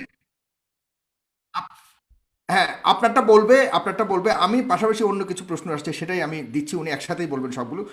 আপনাদের ইসলামীয় জনাব রাজনৈতিক সাগর উদ্দেশ্য সাহেব, কি, এবং এটা তো বলে গেছেন। জি, আপনি বলুন তারপর। জি জি, প্রথম কথা হচ্ছে তিনি একটি কথা স্বীকার করেছেন, ধর্মহীনতা বা সেকুলারিস্টের অর্থ ইহ জাগতিক, এই অর্থে বঙ্গবন্ধু বাংলাদেশে ধর্মনিরপেক্ষতা চাননি। যেহেতু ধর্মনিরপেক্ষতার আবিষ্কার কখন থেকে, এই তত্ত্বটা পৃথিবীকে কে দিল, এখানে স্পষ্ট ইতিহাসের মধ্যে আছে, secularism was first used by the British writer George Holyoake in 1851। 1851 সালে ব্রিটিশ লেখক তিনি জর্জ হলিওক, তিনি প্রথম ধর্মনিরপেক্ষতার তত্ত্বাবিষ্কার করেছেন। এখন সেই তত্ত্ব অনুযায়ী যদি বঙ্গবন্ধু ধর্মনিরপেক্ষতা না ধর্মহীনতা হয় কিংবা ইহজাগতিক একটিও না হয়, তাহলে তো ধর্মনিরপেক্ষতার সংজ্ঞাটি বদলে দেওয়া উচিত। যেহেতু তিনি বদলে ধর্মনিরপেক্ষতার দিয়েছেন তো, যে তিনি না তো, সেকুলারিজমের তাহলে সংবিধানও ধর্মনিরপেক্ষতা এই নামটি না থাকা উচিত, সেটার ভিন্ন না একটি না, নাম হওয়া উচিত। সে আমি শেষ ইহজাগতিকতা করি, বা একটু একটু ধর্মহীনতা নয়। একটু একটু একটু শেষ করি। যেহেতু বঙ্গবন্ধুর ধর্মনিরপেক্ষতার তত্ত্ব যারা আবিষ্কার করেছে তাদের সাথে মোটেও মিল নেই, অতএব সেই ধর্মনিরপেক্ষতা নামটি পরিবর্তন করে দিলে আমাদের দেশের সংঘাত কিংবা ইসলামী চিন্তাবিদদের সাথে জেনারেল শিক্ষিতদের দ্বন্দ্ব অনেকটাই কমে যায় এবং চিন্তার বিনিময় হয় ও বুঝার ক্ষেত্রে খুব সুবিধা হয়ে থাকে। দ্বিতীয় যে কথাটি শাহরিয়ার কবির সাহেব বলেছেন, যে বারবার তিনি পাকিস্তানের প্রসঙ্গ আর মওদুদির প্রসঙ্গ টেনে আনেন। পাকিস্তান আমাদের কোন আদর্শ নয়, বা আবুল আলা মওদুদিও চিন্তা চেতনা বা ইসলামের সংজ্ঞা নেবার ক্ষেত্রে কোনো ধরনের আমাদের মডেল নয়, আদর্শ নয়। কাদিয়ানী সম্প্রদায় নিঃসন্দেহে অমুসলিম এবং কাফের, এটা কোরআন হাদিস এবং ইজমাই উম্মতের সর্বস্বীকৃত সিদ্ধান্ত অনুযায়ী প্রতিষ্ঠিত, কারণ তারা খাতমে নবুয়তকে বিশ্বাস করে না। আল্লাহ এক, আল্লাহর একত্বে এবং কারো শরীক এরা নাই। হত্যার যোগ্য, তাই তো? শেষ করতে দেন, একটু এদেরকে শেষ হত্যা করছি করাটা আমি, বৈধ? একটু একটু একটু শেষ করছি আমি। দ্বিতীয়ত, হ্যাঁ হুজুর, আল্লাহ যদি এক, একটু সাপ্লিমেন্ট করে শেষ করি, তাহলে সুবিধা একটু হয়, শেষ আপনি করি, সাথে সাথে জবাব দিতে পারবেন। শেষ জি করি, আমি শেষ করছি। আল্লাহ এক, আল্লাহর একত্বে কারো শরীক নেই। ঠিক সেভাবে মোহাম্মদ সাল্লাল্লাহু আলাইহি সাল্লামকে আল্লাহ তাআলা ১৫০০ বছর আগে প্রেরণ করে নবুয়ত ও রিসালাতের দরজা চিরতরে বন্ধ করে দিয়েছেন। ওনার পরে আজ পর্যন্ত কোন প্রকারই নবী কিংবা রাসূল আসে নাই, কিয়ামত পর্যন্ত আসবে না। এটাকে বলা হয় আকীদায়ে খাতমে নবুয়ত। এই আকীদা খাতমে নবুয়তকে যে বিশ্বাস করবে না, নিঃসন্দেহে সে অমুসলিম এবং কাফের। সেজন্য কাদিয়ানী সম্প্রদায় অমুসলিম এবং কাফের, এটা ৫৭টি মুসলিম রাষ্ট্রের অধিকাংশ মুসলিম রাষ্ট্রেই সংসদীয়ভাবে বিল পাস করে ঘোষণা করা হয়েছে। দুঃখজনক আমাদের বাংলাদেশে এখনই হয়নি, কারণ বাংলাদেশে কাদিয়ানীদের পক্ষাবলম্বন করার জন্য প্রচুর বুদ্ধিজীবী নামের বুদ্ধি প্রতিবন্ধী আছে। এখন হত্যার কথা এসেছে, আমরা যদি পাকিস্তানের সেই সময়ের আন্দোলনটা দেখি, হযরত আল্লামা মাহমুদুল হাসান, মুফতি শফি সাহেব রহমতুল্লাহ সহ ইসলামী চিন্তাবিদগণ যখন আন্দোলন করেছেন, কাদিয়ানি বিরোধী আন্দোলনে 10,000 মুসলমান শাহাদাত বরণ করেছে। আমি জানতে চাই, কাদিয়ানি কয়জনকে হত্যা করা হয়েছে পাকিস্তানে, তার কোনো হিসাব কি দিতে পারবেন শাহরিয়ার কবির সাহেব? অথচ কাদিয়ানীদেরকে অমুসলিম ঘোষণার দাবি আদায় করতে যে পাকিস্তানে 10,000 মুসলমান শাহাদাত বরণ করেছে, কারণ চরম সেকুলারির ধর্মনিরপেক্ষ ভুট্টো মুসলমানদের বিপক্ষে অবস্থান নিয়েছিল। 10,000 মুসলমানের রক্তের বিনিময়ে কাদিয়ানীদেরকে রাষ্ট্রীয়ভাবে পাকিস্তান সরকার অমুসলিম ঘোষণা করেছিল। তৃতীয় যে বিষয়, ইসলামের সংজ্ঞা কোন বুদ্ধিজীবী কি দিল সেটা পরের কথা। আল্লাহ তাআলা স্পষ্ট কোরআনে বলেছেন, আল্লাহ তাআলা স্পষ্ট করে দিয়েছেন কোরআনে, কে মুসলিম কে অমুসলিম, কে কাফের কে মুমিন। এখন মনে করুন আমাদের শাহরিয়ার কবির সাহেব নিজকে নিশ্চয়ই মুসলিম পরিচয় দিচ্ছেন, কিন্তু কোরআনের কোথাও উনি যে মুসলিম ওনার নামটি খুঁজে পাওয়া যাবে না। তাই বলি কি ওনাকে মুসলিম বলা যাবে না? আপনি সাগর, আপনার নাম কোরআন কারিমে কোথাও নেই যে সাগর একজন মুসলিম ব্যক্তি। আপনাকে কিভাবে আমি মুসলিম বলবো? কে মুসলিম কে অমুসলিম সে সংজ্ঞা কোরআন দিয়েছে। সেই সংজ্ঞা অনুযায়ী যে যুগে যে লোক আসবে, মুসলিমের সংজ্ঞায় যে সংজ্ঞায়িত হবে তাকে আমরা মুসলিম বলবো, অমুসলিমের সংজ্ঞায় যে সংজ্ঞায়িত হবে তাকে আমরা অমুসলিম বলবো। যেহেতু কোরআন সুন্নাহ ও ইজমায় উম্মতের মতে কাদিয়ানী সম্প্রদায় অমুসলিম, সেজন্য আমরা তাদেরকে অমুসলিম এবং কাফের জানি, এবং এটা কোরআনের মত, হাদিসের মত, ইজমায় উম্মতের মত। ধর্মনিরপেক্ষতার বিষয়ে বাংলাদেশের যে বিষয়টা আসছে, আবারও আমি বলবো, যেহেতু বঙ্গবন্ধু তিনি ধার্মিক লোক ছিলেন এবং তিনি পাশ্চাত্য ধর্মনিরপেক্ষতায় বিশ্বাসী ছিলেন না, ওনার ধর্মনিরপেক্ষতার সংজ্ঞা ভিন্ন ছিল, তাহলে সংবিধানে ধর্মনিরপেক্ষতা শব্দটি পরিবর্তন করে বঙ্গবন্ধুর মতাদর্শের জুৎসই একটি সংজ্ঞা দিয়ে দিলেই তো সুন্দর হয়ে যায়। চতুর্থ যে বিষয়টি শাহরিয়ার কবির সাহেব বলেছেন, মৌলবাদী। মৌলবাদ আর উগ্রবাদ এক জিনিস নয়। আমরা প্রতিটি মুসলিম নিজকে মৌলবাদী মনে করে থাকি। মৌলবাদ শব্দটার উৎপত্তি কোত্থেকে? ফান্ডামেন্টালিজম, এটা কোত্থেকে এসেছে? ইউরোপে যখন রেনেসাঁ বিপ্লব হয়েছে, সেখানে খ্রিস্টানরা দুই ভাগে বিভক্ত হয়েছিল, ক্যাথলিক, প্রোটেস্ট্যান্ট। প্রোটেস্ট্যান্টরা বিশ্বাস করত আক্ষরিক অর্থে বাইবেল ঐশ্বরিক, আর ক্যাথলিকরা বিশ্বাস করত আক্ষরিক অর্থে বাইবেল ঐশ্বরিক নয়। তখন ক্যাথলিকরা প্রোটেস্ট্যান্টদেরকে ফান্ডামেন্টালিস্ট বা মৌলবাদী আখ্যায়িত করেছিল। সেই হিসেবে যদি আমরা আক্ষরিক অর্থে কোরআনকে বিশ্বাস করার কারণে মৌলবাদী হয়ে থাকি, অবশ্যই আমরা মৌলবাদী, এবং সেই মৌলবাদকে আমরা লালন করি কোরআনকে আক্ষরিক অর্থে বিশ্বাস করার কারণে। আর যদি উগ্রবাদ সেই অর্থে মৌলবাদী বলা হয়, তাহলে আমরা বলবো আমরা মৌলবাদী নয়, আমরা পরামর্শহীনচু। আমরা খেলাফতে বিশ্বাসী, ইসলামের মূলে বিশ্বাসী, এবং ইসলামের রাজনৈতিক আদর্শে বিশ্বাসী। খেলাফতটা কিভাবে কায়েম হবে একটু ব্যাখ্যা করেন। হ্যাঁ, খেলাফত বিভিন্ন ভাবে কায়েম। যে কাজটি এখন বাংলাদেশে হচ্ছে, জনমত তৈরি করা হচ্ছে, যারা ইসলামী রাজনীতির পক্ষে তারা আলাপ আলোচনার মাধ্যমে, ওয়াজ নসিহতের মাধ্যমে মানুষকে এটি বুঝাতে সক্ষম হচ্ছে ইলেকশন করবেন তো? না, কোরআন সুন্নাহর রাজনীতি, সেটাও বলছি। আপনারা কি ইলেকশন করে করবেন না? বলছি আমি, কোরআন সুন্নাহর রাজনৈতিক আদর্শ হচ্ছে শুধুমাত্র খেলাফত। প্রথম হচ্ছে থিওরিক্যাল, আমরা সেই থিওরিক্যাল বিশ্বাসটি মানুষের মধ্যে গড়ে তুলছি, একসময় মানুষ খেলাফতে বিশ্বাসী হবে। এখন যদি সেই খেলাফতকে প্রতিষ্ঠা করতে যে আমাদেরকে ইলেকশন করতে হয়, সেটা ইলেকশনকে খেলাফত সমর্থন করে না। কিন্তু শরীয়তের একটি অন্যতম উসুল হচ্ছে যে আয-যারুরাতু তুবিহুল মাহযুরাত। আরেকটি উসুল হচ্ছে আয-যারুরাতু তাতাকাদ্দারু বিকাদরি যারুরা। বিশেষ প্রয়োজনে, আপৎকালীন মুহূর্তে যা নিষিদ্ধ তা সাময়িক সময়ের জন্য করা যেত পারে। অতএব ইলেকশনের মাধ্যমেও যদি রাষ্ট্র ক্ষমতায় যে ইসলামপন্থীগণ খেলাফতকে প্রতিষ্ঠিত করেন, তারপরে রাষ্ট্র ব্যবস্থার নীতি পরিবর্তন করার অথরিটি তারা পাবেন। তৃতীয় যে বিষয়টি আমি বলবো, যে আজকে সারা পৃথিবীতে গণতন্ত্র সমাজতন্ত্র ব্যর্থতার পরিচয় দিয়েছে। গণতন্ত্র সমাজতন্ত্র ধর্মনিরপেক্ষতা কাগজে কলমে আছে, বাস্তবতায় পৃথিবীর কোথাও নেই।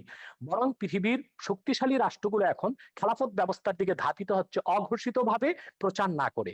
যেমন মস্কোতে সোভিয়েত রাশিয়া ভেঙে যাবার পর এখন পুতিন ক্ষমতায় এসেছে, সে অনেকটা একনায়কতন্ত্রকে গ্রহণ করেছে। সেখানে গণতন্ত্রের দোহাই দিয়ে দীর্ঘমেয়াদী ক্ষমতায় সে আছে, অর্থাৎ একজন ব্যক্তিকে রাষ্ট্র পরিচালনায় তারা পছন্দ করে নিয়েছে, যেটা অনেকটা খেলাফতের কনসেপ্টের সাথে মিলে যায়। চায়নাতে প্রধানমন্ত্রীকে আজীবন ক্ষমতা তারা দিয়েছে, সেটাও খেলাফতের সাথে অনেকটা সাদৃশ্য অবলম্বন করে। মূলত খেলাফত ব্যবস্থার মাধ্যমে একটি কল্যাণময় রাষ্ট্র হতে পারে, এমন একটি রাষ্ট্র হতে পারে যেখানে ইসলামের সমান অধিকার সংরক্ষিত হতে পারে, পাশাপাশি অন্যান্য ধর্ম সমান অধিকার লাভ করতে পারে। খেলাফত 1300 বছর পৃথিবীকে নেতৃত্ব দিয়েছে। সেই খোলাফায়ে রাশিদিন তাদের পরে খেলাফতে বানি উমাইয়া, খেলাফতে বানি আব্বাস এবং অটোমান সাম্রাজ্য, যেটাকে বলা হয় খেলাফতে উসমানিয়া, 1924 সাল পর্যন্ত বিশ্বকে নেতৃত্ব দিয়েছে। এমন কোন ইতিহাস পৃথিবীর কোথাও খুঁজে পাওয়া যাবে না তখন অন্য ধর্মের উপর নির্যাতন নিপীড়ন হয়েছে, অন্য ধর্মের মানুষের অধিকারকে ক্ষুণ্ণ করা হয়েছে।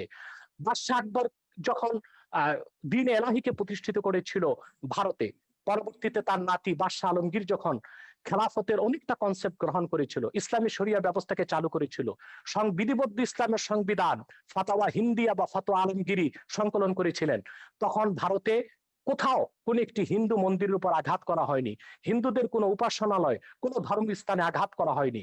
হিন্দুরা অত্যন্ত অবলীলায় এবং সুন্দরভাবে তাদের ধর্ম পালনের সুযোগ পেয়েছে।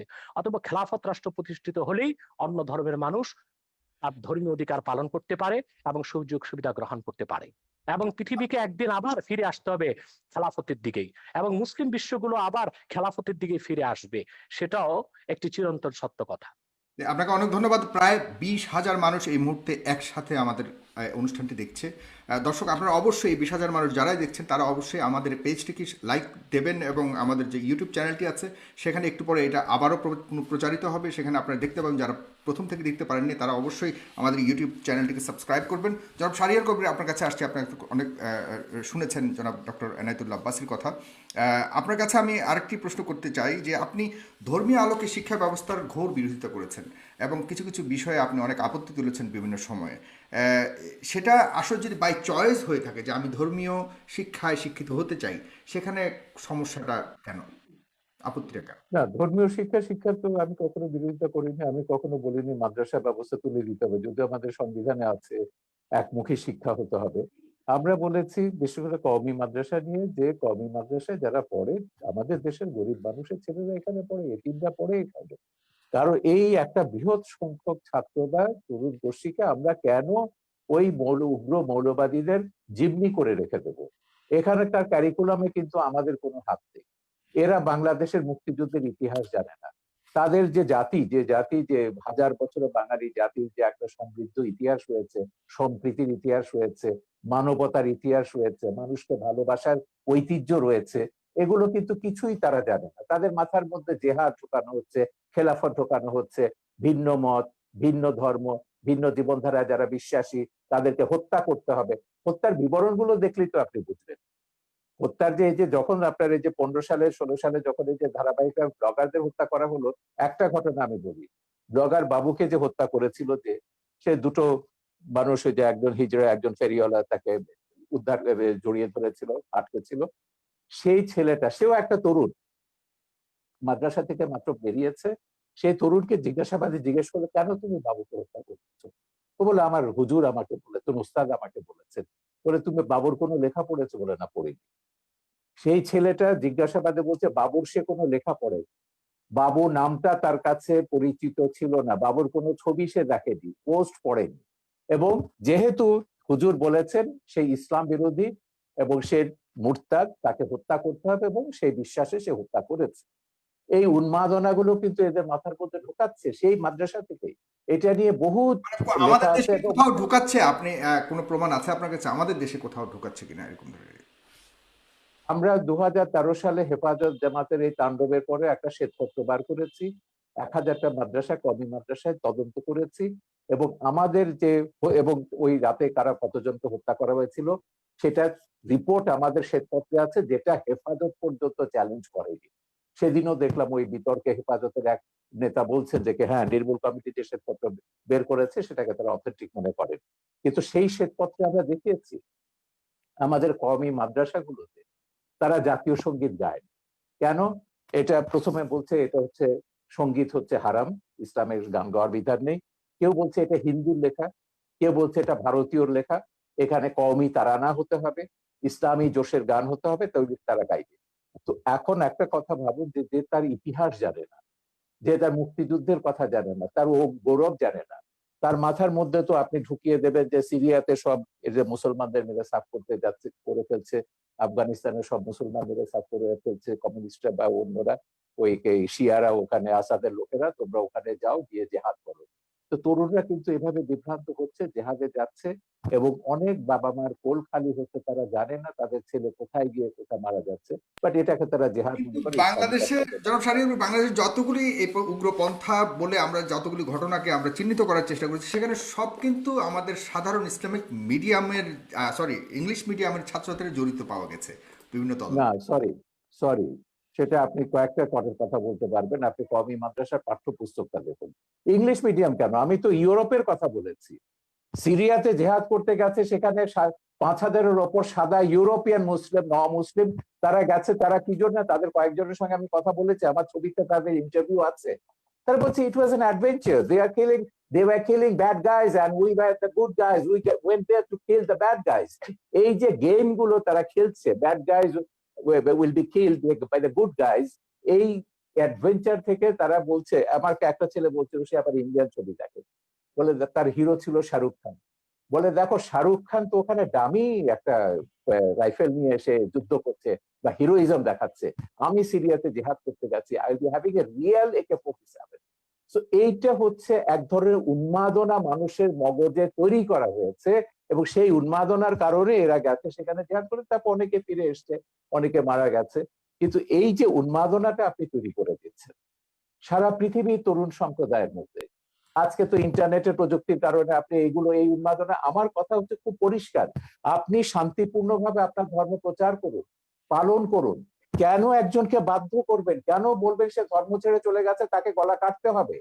আমার নামে জামাত বলেন, এই সমস্ত তথাকথিত মৌলবাদীদের হাজারটা ফতোয়া রয়েছে ইউটিউবে, ফেসবুকে, কিভাবে আমাকে জবাই করতে হবে, এবং সেটা ধারালো তরবারি দিয়ে না, বলেছে ঘাড়ের উপর দিয়ে করতে হবে, বোতা তরবারি দিয়ে। এগুলো তো সব আমরা জাহানারা ইমামের আন্দোলনের শুরু থেকে দেখছি, যে তাদেরকে মুরতাদ, কাফের ট্যাগ লাগিয়ে দাও, ট্যাগ লাগিয়ে তাদের হত্যা করো। উনি যেমন বললেন যে শাহরিয়ার কবির তো ইসলাম, মুসলমান নয়, মুরতাদ। এখন এই জিনিসটা হচ্ছে, আমি এইগুলো পরিষ্কার ভাবে বলেছি, আমি মুসলমান কি মুসলমান না, কোন বান্দাকে আমি দায়িত্ব দেইনি সেকে প্রমাণ করবার জন্য বা আমাকে ট্যাগ লাগাবার জন্য। আমি যদি মুসলমান না হই, আল্লাহ আমাকে শাস্তি দেবেন। আল্লাহ ছাড়া আর কারো বিধান এই বিষয়ে, কে মুসলমান কে মুসলমান নয়, কোন বান্দার বিধান আমি প্রগতিশীল সমাজ থেকে যে দাবি করা হচ্ছে কে মুসলমান নয় কে মুসলমান, সেক্ষেত্রে সেটাকেও আপনি কিভাবে দেখছেন? মানে মানে কোন প্রগতিশীল আমরা সমাজের আমরা দাবি করে? আমরা অনেক সময় বলে থাকি বুদ্ধিজীবী সম্প্রদায় থেকে বা আমাদের যারা সেখান থেকে বড় থাকে, না এরা রিয়াল মুসলমান নন, এরা উগ্রবাদী। সেই জিনিসটুকু নির্ধারণ করার দায়িত্ব কার? আমরা সাহেব, সবসময় বলেছি, ইসলাম একটা শান্তির ধর্ম। হ্যাঁ, ইসলামকে যখনই আপনি সন্ত্রাসের সমর্থক করবেন, যখনই, এই যে আমি আসছি মামুনুল ওখানে। হকের বাবা কি বলেছিলেন, মামুনুল হকের বাবা বাবরি মসজিদ যখন ভাঙলো, মামুনুল হকের বাবা তখন বললেন কি, আজিজুল হক, ইসলাম নামক বৃক্ষটির গোড়ায় পানি নিয়ে রক্ত ঢালতে হবে। তারপর দিন আমি এটা নিয়ে প্রতিবাদ করলাম, আমি বললাম ইসলাম কি ড্রাকুলার ধর্ম? রক্ত পান করে ইসলামকে জীবিত হতে হবে? তাই খ্রিস্টান মিথোলজির মধ্যে যে ড্রাকুলা ক্যারেক্টারটা আছে, এটা কি পিশাচের ধর্ম? ড্রাকুলা তো একটা পিশাচ। আমার কথা হচ্ছে সেইটাই, শান্তির ধর্ম ইসলামকে কে সন্ত্রাসের ধর্মে রূপান্তরিত করেছে? এই আল কায়দারা, এই ISIS-রা, এই জামাতি, আমি আপনার কাছে ওহাবি, মৌলবাদী, সন্ত্রাসী, সালাফি, এরাই ইসলামকে সন্ত্রাসের ধর্ম পরিণত করেছে। আমি ইসলাম নিয়ে কথা বলছি, সব ধর্মের ব্যাপারে আমি বলছি। মৌলবাদ আপনি আপনি আপনার ব্যক্তিগত জীবনে রাখুন, সেটাকে আমার উপর চাপাতে যাবেন না, রাষ্ট্রের উপর এটাকে চাপাতে যাবেন না। আমি এখানে মানুষ আমি আপনার কাছে মানুষ আবারও হিসেবে আসছি, শারীরিক করবে। আমরা অনুষ্ঠানের প্রায় শেষ প্রান্তে, আমরা খুব ছোট করে আরো কিছু মন্তব্য নেব, এবং অনেকেই মন্তব্য করেছেন। দর্শক, আপনাদের মন্তব্য থেকে আমি কিছু মন্তব্য নেব একটু পরেই। অবশ্যই আপনারা শেয়ার করবেন অনুষ্ঠানটিকে, তাহলে অনেকেই দেখতে পাবে। ISIS নিয়ে কথা হয়েছে, ISIS নিয়ে এই মাত্র ডক্টর শাহরিয়ার কবির কথা তুলেছেন। সেখানে অসংখ্য মুসলমান হত্যা করা হয়েছে, জনাব ডক্টর এনায়েতুল্লাহ আব্বাসী। এই যে মুসলমানরা নিজেরা আরেকটা মুসলমানকে হত্যা করা বা কোনো, এটা কোনোভাবে কি জাস্টিফাইড কিনা ধর্মীয় আলোকে? ধন্যবাদ, ধন্যবাদ সাগর আপনাকে। কিন্তু শাহরিয়ার কবির সাহেবের একটি প্রশ্নের উত্তর দিয়েই কথাটি শুরু করা উচিত মনে করছি। তিনি বলেছেন কে মুসলিম কে অমুসলিম, এই অথরিটি একমাত্র আল্লাহ তাআলার। আমি তাকে তাৎক্ষণিক প্রশ্ন করছি, এবং উত্তরটি তিনি তার ফ্লোর যখন পাবেন তখন দিবেন, যে কোন ব্যক্তি যদি বাংলাদেশের স্বাধীনতা সার্বভৌমত্বকে অস্বীকার করে, সংবিধান অনুযায়ী সে লোকটি রাষ্ট্রদ্রোহী, এবং রাষ্ট্রদ্রোহী হিসেবে তার শাস্তি হবে। কিন্তু সংবিধানে সেই রাষ্ট্রদ্রোহীর নাম লেখা থাকার প্রয়োজন নেই। ঠিক সেভাবে কে কাফের কে মমিন, কে মুসলিম কে অমুসলিম, তা আল্লাহ কর্তৃক প্রেরিত সংবিধান কোরআন কারীমের মধ্যে স্পষ্ট করে দেওয়া হয়েছে। অতএব কোরআন কারীমের বিধান অনুযায়ী উলামায়ে কেরাম কে কাফের সেটা বলেন, কে মুসলিম সেটা বলেন। এটা একটি স্পষ্ট বিষয়। খুবই স্থূল চিন্তার, সূক্ষ্ম চিন্তার প্রয়োজন নেই, স্থূল চিন্তাধারীও কথাটি বুঝতে পারে। কোন ব্যক্তি যদি স্বাধীনতা সার্বভৌমত্ব অস্বীকার করে, এখন তাকে যদি আমাকে রাষ্ট্রদ্রোহী বলে, সে যদি বলে যে কিছু সংবিধান প্রশ্ন আমার সাথে নামে সাথে আমরা লেখা নিতে পারি। আমরা শাহরিয়ার কবির কিছু জিজ্ঞাসা করতে শেষ চাচ্ছেন, করছি, আপনি শেষ যদি করছি, নেন তাহলে আপনার কথা শেষ বলতে করছি। সুবিধা হবে। আমি একটু শেষ করছি, আবার শুনবো। অতএব কোরআন কারিমে আল্লাহ স্পষ্ট বলে দিয়েছেন, মা ইউজাদুলু ফি আয়াতিল্লাহি ইল্লাল্লাযিনা কাফারু। আল্লাহর কোরআনের আয়াতে যে সন্দেহ করে, অস্বীকার করে, সে কাফের ছাড়া কিছুই নয়। এখন কোরআন কারিমের 6666 খানা আয়াতের কোন একটি আয়াতকে কেউ যদি অস্বীকার করে, আল্লাহর সিদ্ধান্ত অনুযায়ী আমি তাকে কাফের বলবো। তাকে যে কাফের বলবে না, সেও কাফের হয়ে যাবে। তবে তার শাস্তি কি হবে সেটাও কোরআন নির্ধারণ করে দিয়েছে, হাদিস নির্ধারণ করে দিয়েছে। দ্বিতীয় যে কথা তিনি বলেছেন আইএস এর কথা, জিহাদের কথা, সবচেয়ে আফসোসের বিষয়, জিহাদ সম্পর্কে ইসলাম কি বলে আমাদের ধারণাটা মোটেও নেই। আইএস কে আমরা প্রকৃত মুসলিম তো মনেও করি না। সেটা কি মুসলমান দায়ী? আইএস এর প্রতিটি অস্ত্রের গায়ে লেখা ছিল, অস্ত্রের গায়ে, it is the property of United state of America. Is এর অস্ত্রগুলো আমেরিকার দেওয়া। ইসলাম ও মুসলমানের চিরশত্রু আমেরিকা জিহাদ করার জন্য আইএস কে অস্ত্র দিবে কেন? তাতে তো বোঝা যায় দাল মে কুছ কালা হয়, কালা হয়। সন্ত্রাস ছড়িয়ে তার দায়ভার ইসলামের উপর দেওয়ার একটি নিউ কনজারভেটিভ, ইহুদি খ্রিস্টানদের রক্ষণশীল সমাজের একটি অপচেষ্টা ছাড়া আর কিছু নয়। কিন্তু সবচেয়ে বড় কথা হচ্ছে, যারা অস্ত্র হাতে মধ্যপ্রাচ্যে জিহাদ করছে তাদেরকে আমরা সন্ত্রাসী বললাম, কিন্তু সেই সন্ত্রাস তৈরির পিছনে যারা ক্ষেত্র প্রস্তুত করলো তাদেরকে আমরা অপবাদ দিচ্ছি না কেন? আমেরিকা ইরাকে হামলা করেছে, অজুহাত ছিল সেখানে কেমিক্যাল উইপন আছে, রাসায়নিক অস্ত্র আছে। একটি স্বাধীন সার্বভৌম দেশকে তছনছ করে দিল, মাটির সাথে মিশিয়ে দিল। কিন্তু তদন্তে দেখা গেল এক ফোঁটা কেমিক্যাল উইপন সেখানে পাওয়া যায়নি। এখন সেখানে ইরাকের মুসলমানরা যদি তাদের স্বাধীনতা সার্বভৌমত্বের জন্য, তাদের অধিকারকে রক্ষার জন্য অস্ত্র হাতে তুলে নেয়, সেই জিহাদ সন্ত্রাস হয়ে যাবে। এতটা অযৌক্তিক অবিচার কোনো মানুষ তো মেনে নিতে পারে না। ফিলিস্তিনে মুসলমান বসবাস করতে আজকে পারছে না, ইসরায়েলি সন্ত্রাসীদের কারণে বাইতুল মুকাদ্দাসে মুসলমান নামাজ পড়তে পারছে না। সেখানে মুসলমান যদি তার অধিকারকে সংরক্ষণ করার জন্য, অধিকারকে আদায় করার জন্য অস্ত্র হাতে তুলে নেয়, সেটা সন্ত্রাস হয়ে যাবে। সারা বিশ্বব্যাপী জাতিসংঘের তত্ত্বাবধানে সন্ত্রাসকে ছড়ানো হচ্ছে। বাংলাদেশের বিষয়ে বলা হচ্ছে কওমি মাদ্রাসার ছাত্ররা সন্ত্রাস করে, অথচ জেএমবি যখন বাংলাদেশে সিরিজ বোমা হামলা করেছে, কওমি মাদ্রাসাগুলো মাঠে ঘাটে আন্দোলন করেছে সন্ত্রাসের বিরুদ্ধে। হাটহাজারী থেকে আহমদ শফি সাহেব তখন মহাপরিচালক ছিলেন, তিনি স্পষ্ট করে ব্যাখ্যা দিয়েছিলেন নিরপরাধ মানুষকে বোমা মেরে হত্যা করা ইসলাম সমর্থন করে না। সে দায়টা কওমি মাদ্রাসা কেন দিবে? এদেশের মাদ্রাসাগুলো কেন দিবে? বরং পিছনে কারা জড়িত ছিল তারাই দায়ী হবে বলে আমরা বিশ্বাস করি। রমনা বটমূলে যখন বোমা হামলা করা হয়েছিল, তখন আমরা দেখেছি দায় দেওয়া হয়েছিল মাদ্রাসা ছাত্রদের। কিন্তু রমনা বটমূলে বোমা হামলার 1 ঘন্টা পরই আমরা দেখেছি বামপন্থী কিছু সংগঠন ব্যানার নিয়ে আলেম ওলামার বিরুদ্ধে মিছিল বের করেছে। তারা কি করে জানতো যে 1 ঘন্টা আগে রমনা বটমূলে বোমা হামলা হবে?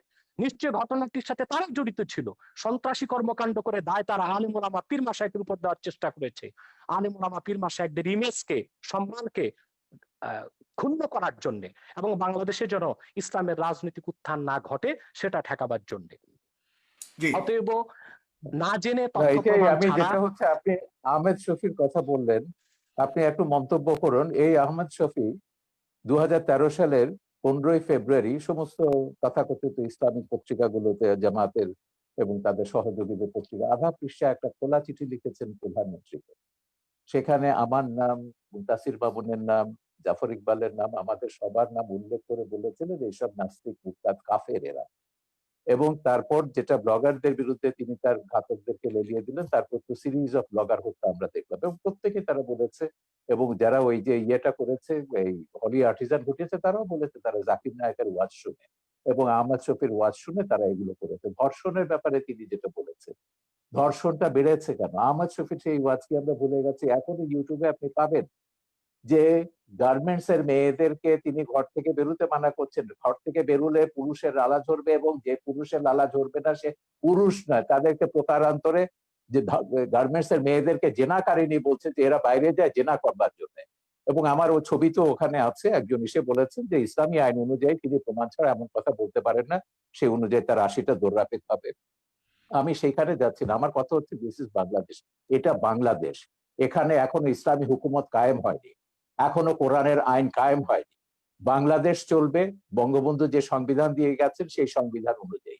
যেদিন আপনারা খিলাফত কায়েম করবেন সেদিন আপনাদের কোরআনের আইন কায়েম করুন, আমাকে ১০০ বার আপনারা হত্যা করুন, তাতে কিছুই যায় আসে না।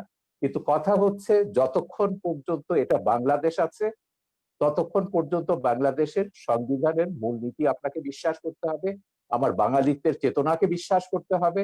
ধর্ম আমি ১০০ বার বদলাতে পারি, কিন্তু আমি কখনো আমার এথনিক আইডেন্টিটি, বাঙালি সত্তা, আপনিও এখন বাংলায় কথা বলছেন, আপনি নিজেও একজন, ১০০০ বছর ধরে আপনার পূর্বপুরুষরা বাঙালি ছিলেন এবং ইসলাম গ্রহণ করবার আগে অন্য ধর্ম ছিল কিংবা কোনো ধর্ম ছিল না। ধর্ম আপনি বদলাতে পারেন, কিন্তু যেটা আপনি বদলাতে পারেন না সেটা হচ্ছে আপনার জাতিসত্তা, এথনিক আইডেন্টিটি।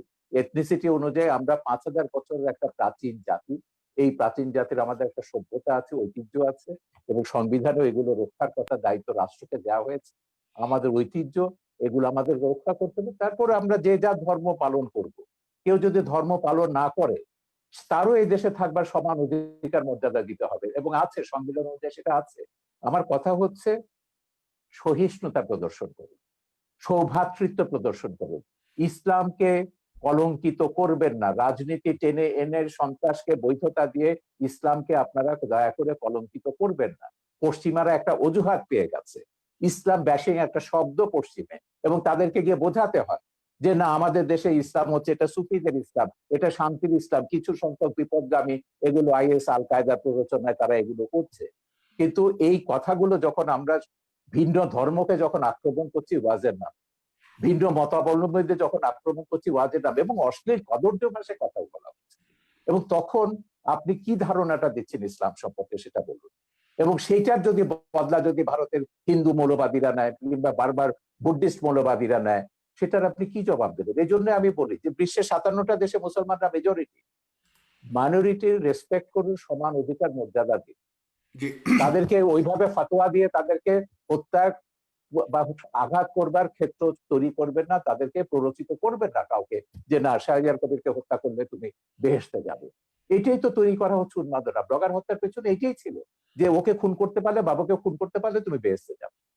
জি জনাব এটাই সাহেব, আমি আপনার কাছে অনেকগুলি প্রশ্ন দর্শক সারি থেকে অনেকেই লিখেছেন। আমি সব প্রশ্ন করা সম্ভব নয়, প্রায় ৯,০০০ শেয়ার করেছেন, এখান থেকে প্রায় হাজার হাজার মন্তব্য এসছে। কেউ কেউ লিখেছেন, যেমন এম এ বাসিত আশরাফ, তিনি লিখেছেন পৃথিবীতে, শাহরিয়ার কবির সাহেবের কাছে প্রশ্ন করেছেন, পৃথিবীতে প্রথম মানবাধিকার এবং নারীদের সম অধিকারের প্রতিষ্ঠাতা কে? উনি কি জানেন পশ্চিমা বিশ্বের দার্শনিকেরা পৃথিবীর শ্রেষ্ঠ মানব দরদী মানুষ হিসেবে কাকে স্বীকৃতি দেয়? ডেফিনেটলি তিনি কাকে মিন করেছেন আপনি জানেন। সেক্ষেত্রে আপনার বক্তব্য জানতে চেয়েছে এই একজন লেখক। এরপরে রয়েছেন কাফায়েতুল্লাহ সাহেব, আপনার মুক্তিযুদ্ধের অবদান সম্পর্কে জানতে চেয়েছে। এরপরে লিখেছেন, বাংলাদেশের স্বাধীনতা আন্দোলনে যারা যুদ্ধ করেছে তারা কি সবাই স্বাধীনতা বুঝতো? তারা কি জেনে শুনে সবাই মুক্তিযুদ্ধে অংশগ্রহণ করেছে? তাহলে নাস্তিকের বিরুদ্ধে আন্দোলন করতে হলে সবাইকে জানতে হবে কেন? এই ধরনের অনেকগুলি প্রশ্ন করেছেন। মাওলানা ওমর ফারুক লিখেছেন, পারভেজ জুয়েল লিখেছেন, এমডি মাসুম লিখেছেন, শাহিদ আহমেদ লিখেছেন, অনেকেই লিখছেন, লিখে যাচ্ছেন। আপনারা লিখতে থাকুন, আমি সম্ভব হলে কিছু নেব। তবে এই পর্যায়ে অনুষ্ঠানের শেষ প্রান্তে চলে এসেছি, 2 মিনিট করে শুধুমাত্র আপনারা দুজন আবারও শেষ বক্তব্য দেবেন। এগুলো কিন্তু জামাতিদের একটা পরিকল্পিত ব্লগ আছে। যখনই আমি কোনো কথা বলি টকশোতে ১,০০০ ২,০০০ এগুলো ডিসলাইক আসবে এবং প্রশ্নগুলো করা হবে মুক্তিযুদ্ধ নিয়ে। এটা বলতে বলতে আমি ক্লান্ত হয়ে গেছি। আমার মুক্তিযুদ্ধের কি অবদান আছে, বাংলাদেশের স্বাধীনতা যুদ্ধের দলিলপত্রটা এটা আগাগোড়া পড়ুন, আমি বলে দেবো না কোন পৃষ্ঠা, আপনাকে পড়তে হবে। এই সুযোগে যদি মুক্তিযুদ্ধের ইতিহাসটা আপনাদের মাথায় ঢোকে, পড়ে দিন শাহরিয়ার কবির কি করেছে মুক্তিযুদ্ধের, সাংস্কৃতিক স্কোয়াডে কি অবদান ছিল সেখানে পাবেন। দ্বিতীয় কথা হচ্ছে মানবাধিকার নিয়ে। এখন মানুষের অধিকার মর্যাদা প্রত্যেককে বিশ্বাস করতে হবে। এই পৃথিবীতে আমি শুরুতেই বলেছি যে আমরা ৭০০ কোটি মানুষের মধ্যে ১৫০ কোটি মুসলমান আছে, ১৫০ কোটি হিন্দু আছে, ২৫০ কোটি ২০০ কোটি খ্রিস্টান আছে, অন্য ধর্মাবলম্বী আছে, নাস্তিকও আছে। আমাদেরকে এই পৃথিবীটাকে বাসযোগ্য করতে হবে, এখানে বাঁচতে হবে সমান অধিকার মর্যাদাকে রেসপেক্ট করে। আমি শুধু এইটাই বলছি, আল্লাহ মানুষ সৃষ্টি করেছেন, আল্লাহ শুধু মুসলমান সৃষ্টি করেন। এইটুকু অন্তত শ্রদ্ধাবোধটা স্থানীয় স্রষ্টার কবি, উপর আপনার রাখুন। কোনো ডিরেক্ট কোনো প্রশ্ন রয়েছে কিনা একদম সম্পূর্ণভাবে, যেটা আপনি জানেন যে ডক্টর না না, আমার কোনো প্রশ্ন নেই, আমি তো পরিষ্কার আছি, আমার অবস্থান সম্পর্কে আমি তো পরিষ্কার আছি। যারা বিভ্রান্ত তাদেরকে বলবো যে মানুষকে মানুষ হিসেবে মর্যাদা দিতে শিখুন। আল্লাহ বিচার করবেন কেয়ামতের পরে, কে দোজখে যাবে, কে বেহেশতে যাবে, কে কত পাপ করেছে, গুনাহ করেছে দুনিয়াতে। সেটাকে দুনিয়াতে আপনাকে এই যে জাগতিক শাস্তি, যেটা হচ্ছে ব্লাসফেমির যে কনসেপ্ট, এটা ইসলামের কনসেপ্ট না। কোরআনে কোথাও ব্লাসফেমির জাগতিক শাস্তির বিধান নেই। আল্লাহ নিজে শাস্তি দেবেন তাদেরকে, ব্লাসফেমাসকে। এখন সেইটাকে আপনি ইহুদি খ্রিস্টান আইনের দিক থেকে এখানে ইমপ্লিমেন্ট করছেন, আল্লাহর অধিকার আপনি নিজের হাতে তুলে দিচ্ছেন। আমার কথা হচ্ছে, বাংলাদেশে তো অন্য ধর্মের মানুষ আছে, 57টা দেশে মুসলমানরা মেজরিটি। এখন আমি যদি এখানে মেজরিটি রুল চাপাই, অন্যান্য দেশগুলোতে যখন তারা তাদের মেজরিটি রুল চাপাবে, সেই সব দেশের মুসলমানদের নির্যাতনের দায়িত্ব, ভারত বলুন, শ্রীলঙ্কা বলুন, কিংবা মায়ানমারের মুসলমানদের নির্যাতনের দায়িত্ব কিন্তু আমাদের মোল্লাদেরকে নিতে হবে। তারা যখন হিন্দুদের উপর, বৌদ্ধদের উপর নির্যাতন করবেন, রামুর মতো ঘটনা ঘটাবেন, নাসিরনগরের মতো ঘটনা ঘটাবেন, বা 2001 সালে নির্বাচনের সময়কার মতো ঘটনা ঘটাবেন। তো সেইটাই আমরা বলছি, আমাদের এখানে সব ধর্মের মানুষ সমান অধিকার মর্যাদা নিয়ে বাস করবে। সব ধর্মের মানুষ মুক্তিযুদ্ধে অংশ নিয়েছে। মুক্তিযুদ্ধে আমাদের কি স্লোগান ছিল, মুজিবনগর সরকারের পোস্টার দেখুন, বক্তৃতা দেখুন, নীতি নির্ধারকরা কি বলেছেন, পরিষ্কার হয়ে গেছে। যুদ্ধের ভেতর দিয়ে আমাদেরকে ভাস্কর্য নিয়ে আপনার কাছ থেকে জাস্ট 1 সেকেন্ড, 5 সেকেন্ড ভাস্কর্য নিয়ে আপনার বক্তব্য শুনতে চাই, যেটা অতি সম্প্রতি অনেক আলোচিত হয়েছে। ভাস্কর্য দেখুন, যখন আমি মিশরে ছিল, মুসলিম ব্রাদারহুড যখন এটা নিয়ে একটা বিতর্ক, সালাফিরা বিতর্ক তুলেছিল, স্ফিংস থাকতে পারবে না। স্ফিংস এটা পৌত্তলিকতা এবং ভাস্কর্যতা। সেখানে একটা সুভেনির বিক্রি করতে, একজন সুভেনির বিক্রি এবং বেশ লম্বা দাড়িওয়ালা, চোপ্পা পরা, এই সাথে হুজুর টাইপের। আমি সুভেনি কিনতে বললাম, আমি তুমি ওহাবিরা সালাফিরা ওহাবি না, সালাফিরা সেখানে বলছে যে কি এটা তো হারাম ইসে। বলে দেখো, এটা হচ্ছে আমাদের সংস্কৃতি। ধর্ম আর সংস্কৃতি এক জিনিস না। সংস্কৃতিটা হচ্ছে খ্রিস্টান মুসলমান নির্বিশেষে, এটা সবগুলো আমাদের সংস্কৃতির অন্তর্গত। সালাফিরা দাবি করেছিল, মুসলিম ব্রাদারহুড তখন ক্ষমতায় ছিল, তারা সেটা ভাঙেনি। তিনি যে বলছেন যেসব দেশ খেলাফতের দিকে যাচ্ছে, বিশেষ করে তুরস্কের কথা তিনি উল্লেখ করলেন। হ্যাঁ, তুরস্ক খেলাফতের কথা বলছে, একটা ভাস্কর্য ভেঙেছে, উল্টো তারা নাকি এখন বঙ্গবন্ধুর ভাস্কর্য বসাবে আঙ্কারাতে। এই হচ্ছে ইসলাম, যেটা এরদোয়ান তুরস্কে করছে। তুরস্কে আমি হযরত জালালউদ্দিন রুমির বিশাল ভাস্কর্য দেখেছি, অন্যান্য ইসলামিক সুফিদের ভাস্কর্য দেখেছি, ইরানে আমি সুফিদের ভাস্কর্য দেখেছি। তো ভাস্কর্যের সঙ্গে ইসলামের বিরোধ আছে, যেটা বলেন এটা সম্পূর্ণ রাজনৈতিক পক্ষপাতী। ভাস্কর্য সভ্যতার অংশ, ইতিহাসের অংশ, ইতিহাসের মহানায়ক সেটা ইসলামিক স্কলার আছেন, অন্যান্য আছেন, স্কলাররা আছেন। মিশরে যান, ইসলামিক স্কলার কেন, বুদ্ধিজীবীদের দেখবেন, সঙ্গীতকারদের দেখবেন। উম্মে কুলসুম বিশাল আরব বিশ্বের সবচেয়ে পপুলার গায়িকা, বর্তমানে তার বিশাল ভাস্কর্য ভাস্কর্য আছে। ভাগাভাগি চলছে, এটা কি আপনি মনে করেন যে রাজনৈতিক কোনো ঘৃণিত এটা পুরো রাজনীতি, এর সঙ্গে ইসলামের কোনো সম্পর্ক নেই, একদম রাজনীতি। মোল্লা ইসলামিক? ওমর যেটা আফগানিস্তানে করেছে, সেই কাজটাই তারা এখানে রিপিট করছে। মোল্লা ওমর এখানে কারা বলতে কারা ইসলামের, কারা কারা করছে বর্তমানে বাংলাদেশে, যে আপনি ভাস্কর্য ভাঙার পেছনে কাদেরকে দায়ী তারা বলবেন? তো সবগুলো, তারা তো ঘোষণা দিয়ে করছে, খেলাফত, হেফাজত, যারা ইসলামী শাসনতান্ত্রিক আন্দোলন বা তাদেরকে যারা সাপোর্ট করে, যাদের পেছনে জামাত বিএনপি তো রয়েছে, রাজশাহীতে যাদের পেছনে রাজশাহীতে আমরা আইএসআই রয়েছে। দেখেছি আওয়ামী লীগের নেতাদেরকে গ্রেফতার করা হয়েছে। আরে ওটা বাঘা যতীনেরটা তো কাগজে বেরিয়েছে, এটা স্কুল কমিটি নিয়ে তাদের মধ্যে দ্বন্দ্ব, এটার সঙ্গে ভাস্কর্য ভাঙার কোনো সম্পর্ক নেই। ওকে। ভাস্কর্য নিয়ে 2013 সাল থেকে বঙ্গবন্ধু এখানে উপলক্ষ, বঙ্গবন্ধুর গায়ে হাত দিয়েছে বলে আওয়ামী লীগের টনক নড়েছে। কেন হেফাজতে 13 দফায় ভাস্কর্য ভাঙার কথা নেই? জামাত ইসলামী আগে ভাস্কর্য ভাঙার কথা বলেনি? হেফাজতে 13 দফায় যা আছে, কাদিয়ানীদের কাফের ঘোষণা থেকে শুরু করে ব্লাসফেমি এন্ড পাল্টাস করা, সবগুলোই হচ্ছে জামাতের দফা। এখন এগুলোকে তিনি যতই পার্থক্য করুন না কেন, জামাতের সঙ্গে আমাদের পার্থক্য আছে। তিনি কিন্তু কাদিয়ানীদের কাফের ব্যাপারে জামাতের সঙ্গে একমত, ব্লাসফেমি আইন চালুর ব্যাপারে তিনি জামাতের সঙ্গে একমত, ভাস্কর্য ভাঙার ব্যাপারও আশা করি তিনি নিশ্চয়ই একমত হবেন ওদের সঙ্গে। তো এইটাই হচ্ছে মিলের জায়গাটা। আমি বলছি যে রাজনীতিতে যখনই আনবেন ইসলামকে বা কোনো ধর্মকে, তখনই ওই বার্মার মতন ঘটনা ঘটবে, ভারতের মতন ঘটনা ঘটবে, বাংলাদেশের মতন ঘটনা ঘটবে, পাকিস্তানের মতন ঘটনা ঘটবে।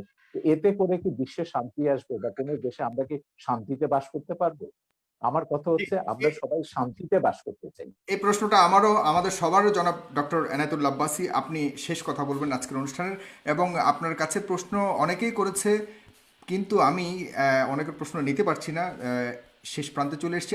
মাননীয় আইজিপি মহোদয় বলেছেন যে বাংলাদেশ মৌলবাদী দেশ নয়। আপনারা কার ইশারায় কোন এজেন্ডা বাস্তবায়নের জন্য দেশটাকে মৌলবাদী চরিত্রের তকমা আটানোর চেষ্টা করছেন? আমরা তো আরব সহ বিভিন্ন রাষ্ট্র দেখি না জঙ্গি মিছিল করতে, জঙ্গি মিছিলের কথা বলেছে, কিন্তু আপনারা আমাদের কথায় কথায় আমাদের দেশে জঙ্গি মিছিল করেন। তাহলে দেশটিকে জঙ্গিবাদের দিকে ঠেলে দিচ্ছেন কিনা, কারো উদ্দেশ্য হাসিল করতে চাচ্ছেন কিনা? এবং ফ্রান্সের কথা বলেছেন তিনি, পাশাপাশি তিনি বলেছেন যে আম, এদেশে ইসলাম প্রচার করেছিলেন সুফি সাধকরা, তারা কিন্তু কখনোই তরবারি প্রয়োগের মাধ্যমে ইসলাম প্রচার করেনি। আপনারা কেন এখন এমন উস্ফলন দেখাচ্ছেন? এটা কেন, বা এ ব্যাপারে উনি প্রশ্ন করেছেন আপনাদের আলেম সমাজের কাছে। ধন্যবাদ সাগর। প্রথমে শাহরের কবির সাহেবকে বলবো যে তিনি জামাত ফোবিয়াতে ভুগতেছেন। সব জায়গায় জামাতের গন্ধ পান তিনি, এটা ঠিক নয়। আমি আবারও বলছি, এদেশের মূলধারার আলেম ওলামার সাথে জামাতের কোনো সম্পর্ক নেই, যদিও বা একটি বিরাট জনগোষ্ঠী জামাতের অনুসরণ করছে। কাদিয়ানীরা নিঃসন্দেহে অমুসলিম এবং কাফের, এটা পৃথিবীর সকল মুসলমানের মত, কোরআনের মত, সুন্নার মত, ইজমায় উম্মতের মত। তারা কাফের এবং অমুসলিম, তাদেরকে যারা এটা কাফের বলবে না মওদুদির তারাও প্রথম কাফের। লেখা, কাদিয়ানি না, মাসালাটা এটা মওদুদির লেখা। ভুল, আপনি জানেন না এটা, কাদিয়ানি আপনি মাসালা কি জানেন না। মওদুদি লেখেনি? প- কাদিয়ানি মাসালা মওদুদি মওদুদি লেখেনি। আমি বলছি, প্রথম কাদিয়ানীদের বিরুদ্ধে আন্দোলনের ডাক দিয়েছেন আল্লামা ইউসুফ বিন নুরি রহমতুল্লাহ, করাচি ইউসুফ বিন নূর মাদ্রাসার যিনি মোহতামিম ছিলেন। আন্দোলনে পুরোধা নেতৃত্ব দিয়েছেন আমার ওস্তাদ মোহতারাম আল্লামা তাকি উসমানী এবং মুফতি শফি রহমতুল্লাহ। সাথে আন্দোলনে যোগ দিয়েছিল আবুল আলা মওদুদি এবং তার লোকজন। বরং পাকিস্তানের সকল ঘরানার মুসলিমরাই কাদিয়ানী বিরোধী আন্দোলনে অংশগ্রহণ করেছিল। দ্বিতীয় যে এবং ওই কথাটি মামলায় কিন্তু আমি মওদুদির মৃত্যুদণ্ড হয়েছিল, আর কারো না, মওদুদির মৃত্যুদণ্ড হয়েছিল ওই মামলাতে, যেটা সৌদি সেটা বাদশার অনুরোধে সে- প্রত্যাহার সে- করা। সেটা সেটা সেটা মৃত্যুদণ্ড কার হলো, সেটা হয়তোবা পাকিস্তান সরকারের রাজনৈতিক কোন প্রতিহিংসা ছিল মওদুদির উপর, সেজন্য মওদুদিকে মামলা দেবার চেষ্টা করেছে। আর যেহেতু অন্যান্য নেতৃবৃন্দ রাজনীতিতে জড়িত ছিলেন না, তাদেরকে মামলা দেবার সুযোগ হয়নি, এটা একটি কারণ হতে পারে। দ্বিতীয় যে বিষয়টি বললেন, ব্লগারদের বিষয়। ব্লগারদেরকে কারা হত্যা করেছে তাদেরকে আপনারা দায়ী করলেন, কিন্তু ব্লগারদেরকে বাক স্বাধীনতার দোহাই দিয়ে, মুক্ত চিন্তা লালন করার দোহাই দিয়ে ইসলাম এবং ইসলামের মূলনীতির বিরুদ্ধে অকথ্য ভাষায় গালিগালাজ বিষোদগার তারা যে করলো, তখন রাষ্ট্রীয়ভাবে তাদেরকে কেন বাধা দেওয়া হয়নি? যদি তাদেরকে রাষ্ট্রীয়ভাবে বাধা দেওয়া হতো, ধর্মনিরপেক্ষতার যদি একটি সংজ্ঞা এটাও হয় সকল ধর্মের অধিকার রক্ষা করা, তাহলে আপনি ইসলামের অধিকার রক্ষা করবেন না? এটা কেমন ধর্মনিরপেক্ষতা আপনার? আপনার তো উচিত ছিল 57 ধারায় সব ব্লগারদেরকে আপনার গ্রেফতার আপনার করা হয়েছে। আপনার ব্লগারদেরকে হত্যার আগে কাউকে গ্রেফতার করা হয় নাই। যখন সরকার দেখেছে একটি ব্লগার বাংলাদেশে আর বেঁচে থাকবে না, তখন ব্লগারদের নিরাপত্তার জন্য তাদেরকে গ্রেফতার করা হয়েছে। কিন্তু যদি ব্লাসফেমি আইন বাংলাদেশে থাকতোই, তাহলে তো ব্লগারদের এই সুযোগ হতো না, তাহলে কারো তো হাতে অস্ত্র নেবার প্রয়োজন হতো না। তৃতীয় যে বিষয়টি আপনি বলেছেন, সুফিবাদের মাধ্যমে ইসলাম এসেছে, এবং আইজিপির যে প্রশ্ন এসেছে, আইজিপি মহোদয় এর কথা থেকে তো স্পষ্ট বোঝা যাচ্ছে তিনি ইসলামের প্রতি অত্যন্ত শ্রদ্ধাশীল, হয়তো বা মিস আন্ডারস্ট্যান্ডিং আছে তার। সেটা হচ্ছে, তরবারির জোরে ইসলাম আসে নাই, কিন্তু ইসলাম প্রতিষ্ঠায় তরবারি ব্যবহার হয়েছে। তরবারির জোরে ইসলাম প্রতিষ্ঠিত হওয়া এক জিনিস, আর ইসলাম প্রতিষ্ঠায় তরবারি ব্যবহার আরেক জিনিস। ইসলাম যে জিহাদ দিয়েছে তা অনেকটাই ডিফেন্সিভ, অফেন্সিভ নয়। যখন ইসলাম প্রতিষ্ঠার ক্ষেত্রে অমুসলিম শক্তি অন্যায়ভাবে হামলা করেছে, আক্রমণ করেছে, তখনই তরবারির ব্যবহার করতে হয়েছে। এমনকি এই ক্ষেত্রে আমি উদাহরণ দিব মঈনুদ্দিন চিশতি রহমতুল্লাহ। তিনি যখন আজমিরে আসলেন, ইসলামের শাশ্বত বিধান, ইসলামের উদারতার মাধ্যমে ইসলামের দাওয়াত দিলেন, বারবার তাকে আঘাত করেছে সে পৃথ্বীরাজ। তখন ইসলামকে সুসংহত করতে যে মোহাম্মদ ঘড়িকে তিনি আহ্বান করেছেন। তরবারির জোরে তিনি ইসলাম প্রতিষ্ঠিত করেননি, তবে ইসলাম প্রতিষ্ঠার ক্ষেত্রে তরবারির ব্যবহার হয়েছে, সেটা একটা ভিন্ন জিনিস। চতুর্থ যে বিষয়টি তিনি বলেছেন, সন্ত্রাস। সন্ত্রাস তো আমাদের দেশে অনেক রকম সন্ত্রাস হচ্ছে। যারা কলমের মাধ্যমে দুর্নীতি করে হাজার হাজার কোটি টাকা বিদেশ পাচার করছে, তারাও তো সন্ত্রাসী, কলম সন্ত্রাসী তারা। যারা বাংলাদেশে বন জঙ্গল উজাড় করে গাছপালা সবকিছু বিক্রি করে খেয়ে ফেলছে, তারা পরিবেশ সন্ত্রাসী। অনেক রকম সন্ত্রাসী আমাদের বাংলাদেশে আছে।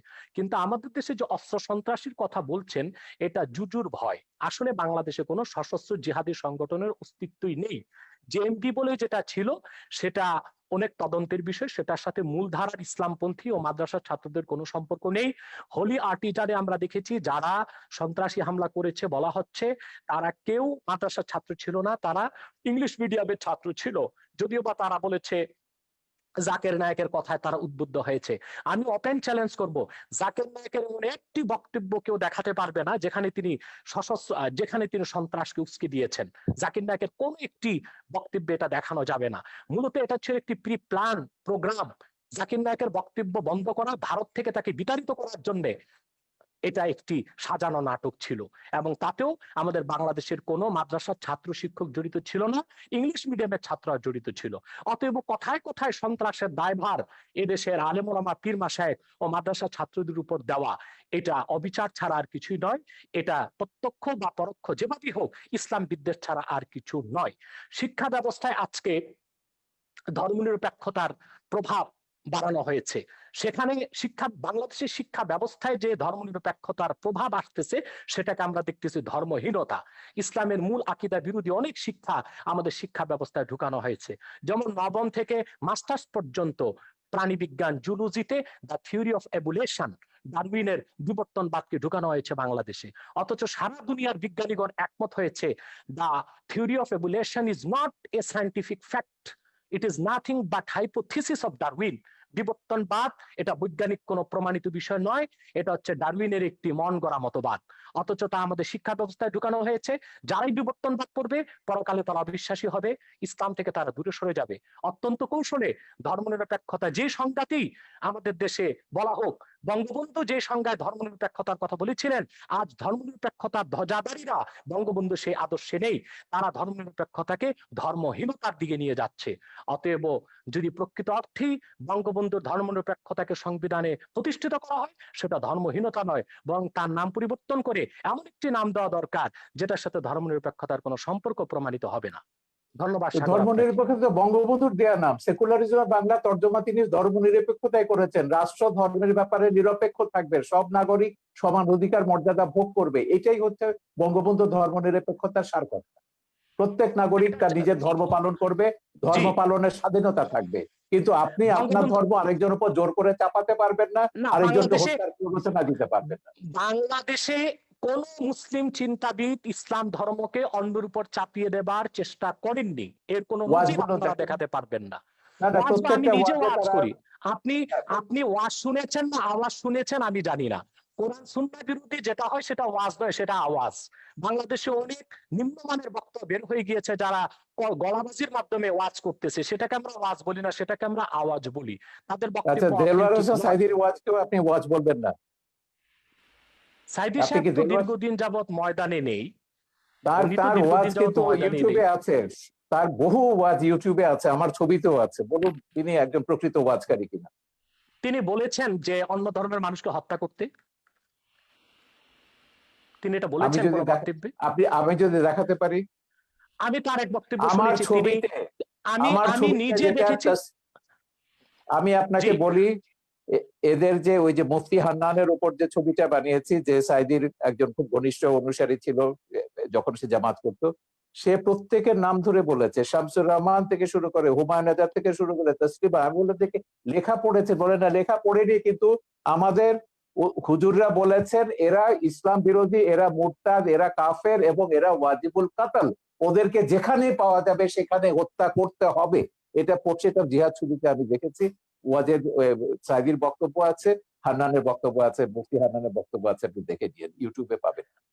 আমার মনে হয় জালাল হোসেন সাইদি সাহেব এতটা পাতলা কথা বলার লোক নয়, যদিও বা আমি তার অনেক বক্তব্য শুনিনি। তবে আমি তার একটি বক্তব্যে দেখেছি, তিনি যখন ধর্ম মন্ত্রণালয়ের স্থায়ী কমিটির সদস্য ছিলেন, তিনি হিন্দুদের পূজা মণ্ডপে গিয়েছেন এবং তাদেরকে নিরাপত্তার ব্যবস্থা করেছেন, সেটাও তো প্রমাণ রয়েছে। এবং 71 সালে হিন্দুদের কি করেছেন সেটা ট্রাইব্যুনালে প্রমাণ হয়েছে। 71 সালে তিনি হিন্দুদের উপর কি করে জোর করে তাকে মুসলমান বানিয়েছেন, তাকে পাকিস্তানিদের ধরিয়ে দিয়েছেন, ও সাক্ষীরা তো ট্রাইব্যুনালে এগুলো প্রমাণ করেছে। সেটা তো ট্রাইব্যুনালের বিষয়। কিন্তু দেলাওয়ার হোসেন সাইদি সাহেব মানি ওয়াজ নয়, আর দেলাওয়ার হোসেন সাইদি সাহেব মানি এদেশের আলেম ওলামা নয়। সেটা একটি বিচ্ছিন্ন বিষয়কে টেনে সকল আলেম ওলামা পীর মাশায়েখ এবং ওয়াজ নসিহতের উপর, আমি জানি যে সাইদির চেয়ে পপুলার ওয়াজকারী আর কেউ নেই বাংলাদেশে। বাংলাদেশে যতজন ওয়াজকারী আছে সবচেয়ে পপুলার, সবচেয়ে বেশি ফলোয়ার হচ্ছে সাইদির, এবং আপনি বাসে টাসে সব জায়গায় সাইদির ওয়াজই শুনবেন। তো যাই হোক, আমার কথা হচ্ছে আব্বাসী সাহেব তিনি এদেশের আব্বাসী মানুষের মন সাহেব, জয় করতে পেরেছিলেন। ঠিক আছে আব্বাসী সাহেব, আমার কথা হচ্ছে, আপনি আগেও বলেছেন আমরা ইসলাম বা কোনো ধর্মের বিরুদ্ধে নয়। আপনি শান্তিপূর্ণভাবে ওয়াজ করুন, ইসলামে আহ্বান করুন, কিন্তু সন্ত্রাস, হানাহানি, একে মারো, ওকে ধরো, ওকে জবাই করো, এগুলো, এই হুমকি, রাষ্ট্রকে ইসে করতে হবে, এটা করতে হবে, জেহাদ করতে হবে, এই জেহাদ মানে তো এই যে উগ্রতা। এবং এই উগ্রতার কারণে আপনি কিন্তু ওই যে ইরাকের কথা বলেছেন, আপনি কোথায় ছিলেন আমি জানি না, ইরাকে যখন রাত্রেবেলায় আমেরিকা আক্রমণ করলো, আমরা পরের দিন বিশাল মিছিল বার করেছিলাম ইরাকে আমেরিকার হামলার বিরুদ্ধে। এখন ইরাকে কি করেছে? ইরাকে তো একটা সেকুলার ইস্যু ছিল, ইরাক ছিল সাদ্দাম হোসেনের, এবং সেই সেকুলার কি ইস্যুর পরে করতো কি হলো? সেজন্য ইরাকে, মিছিল করেছেন। ইরাক, হ্যাঁ ইরাক তারপর তো একটা ইসলামিক রাষ্ট্রে পরিণত হলো, এখন তারা জিহাদ করছে।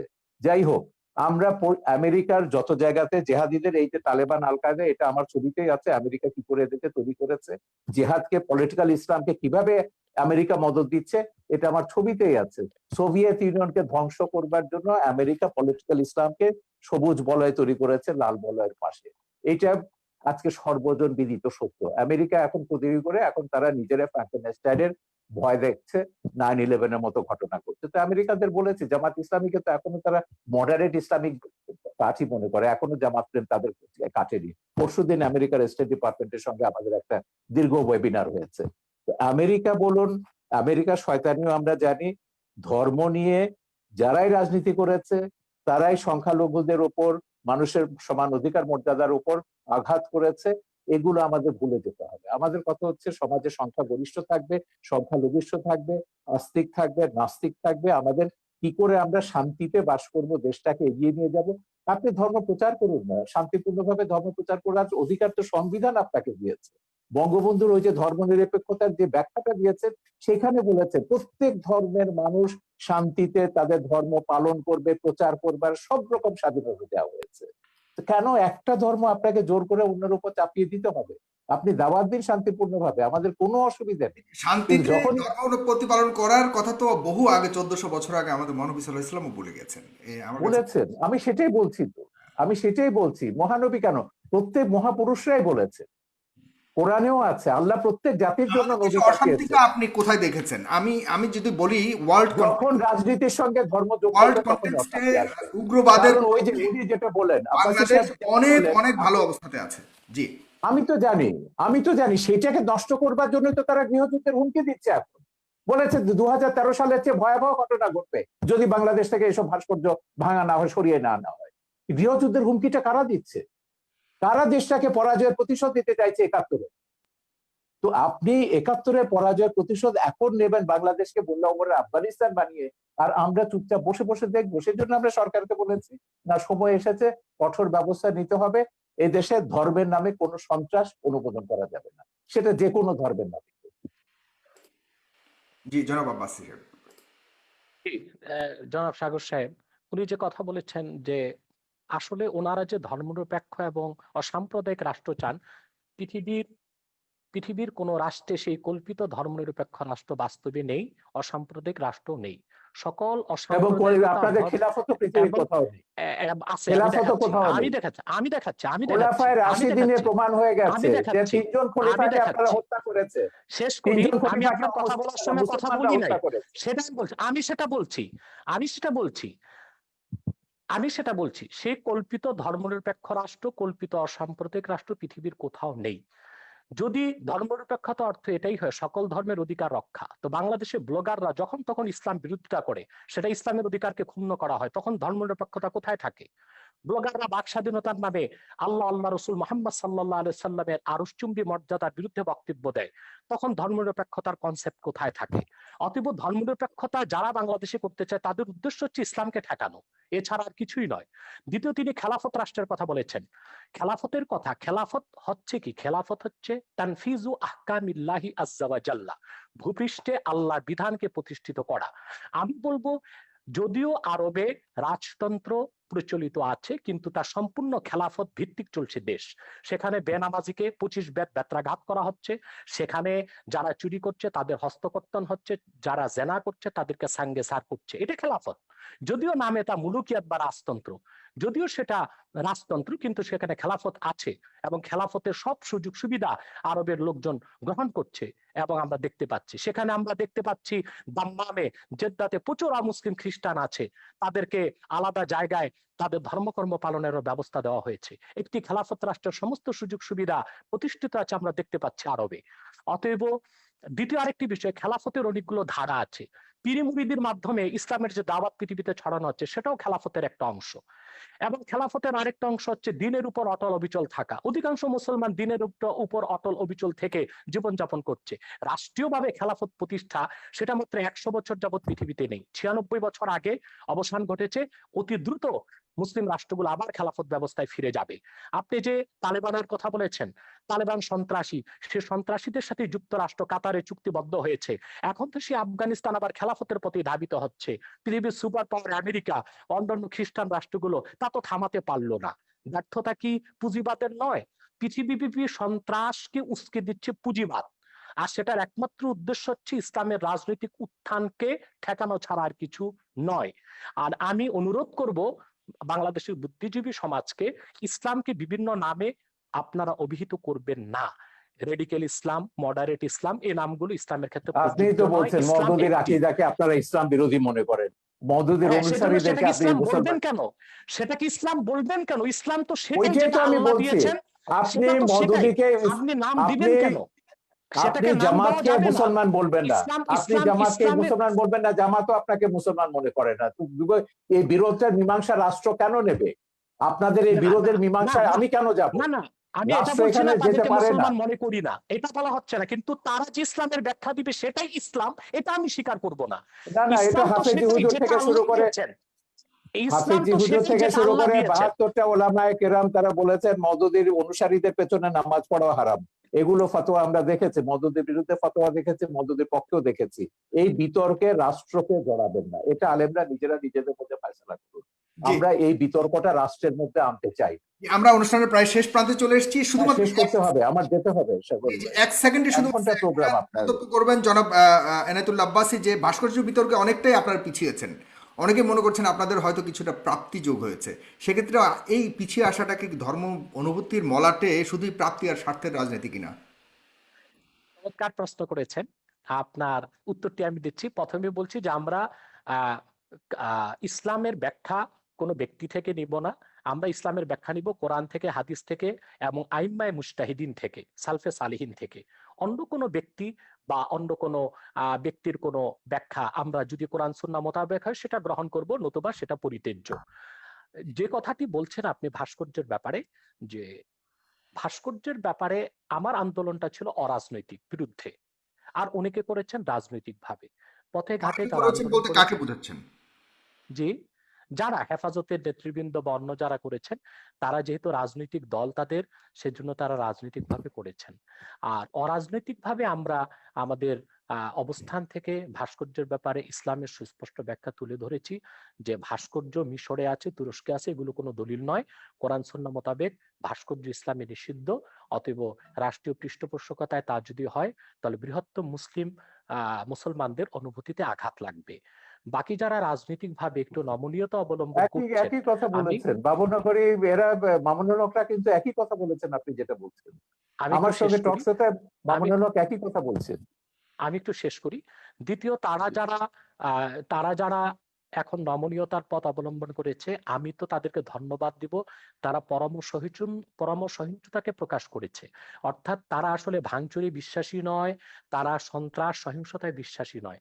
তারা রাজনৈতিক ভাষা, আন্দোলনের ভাষায় সরকারকে মেসেজ দিয়েছে যে দেশের অধিক সংখ্যক মুসলমান ভাস্কর্যকে চায় না, অতএব ভাস্কর্য না করা হোক, এটা মুসলমানদের অনুভূতির প্রতি শ্রদ্ধা দেখানো হোক। আর দ্বিতীয়ত, ভাস্কর্যের বিপক্ষে যারা আন্দোলন করেছে, কথা বলেছে, কেউ পারচেজ করেছে কি না, রাজনৈতিক স্বার্থে করেছে কিনা, সেটা তাদের ব্যক্তিগত বিষয়। সেটার সাথে বৃহত্তর মুসলিম সমাজ ও অরাজনৈতিক আলেম ওলামাদের কোনো সম্পর্ক নেই। অরাজনৈতিক আলেম ওলামা ও বৃহৎ স্বার্থে যে এদেশের বৃহৎ মুসলিম সমাজ যে বিরোধিতা করছে, তা একান্তই ইসলামের অনুভূতি থেকে।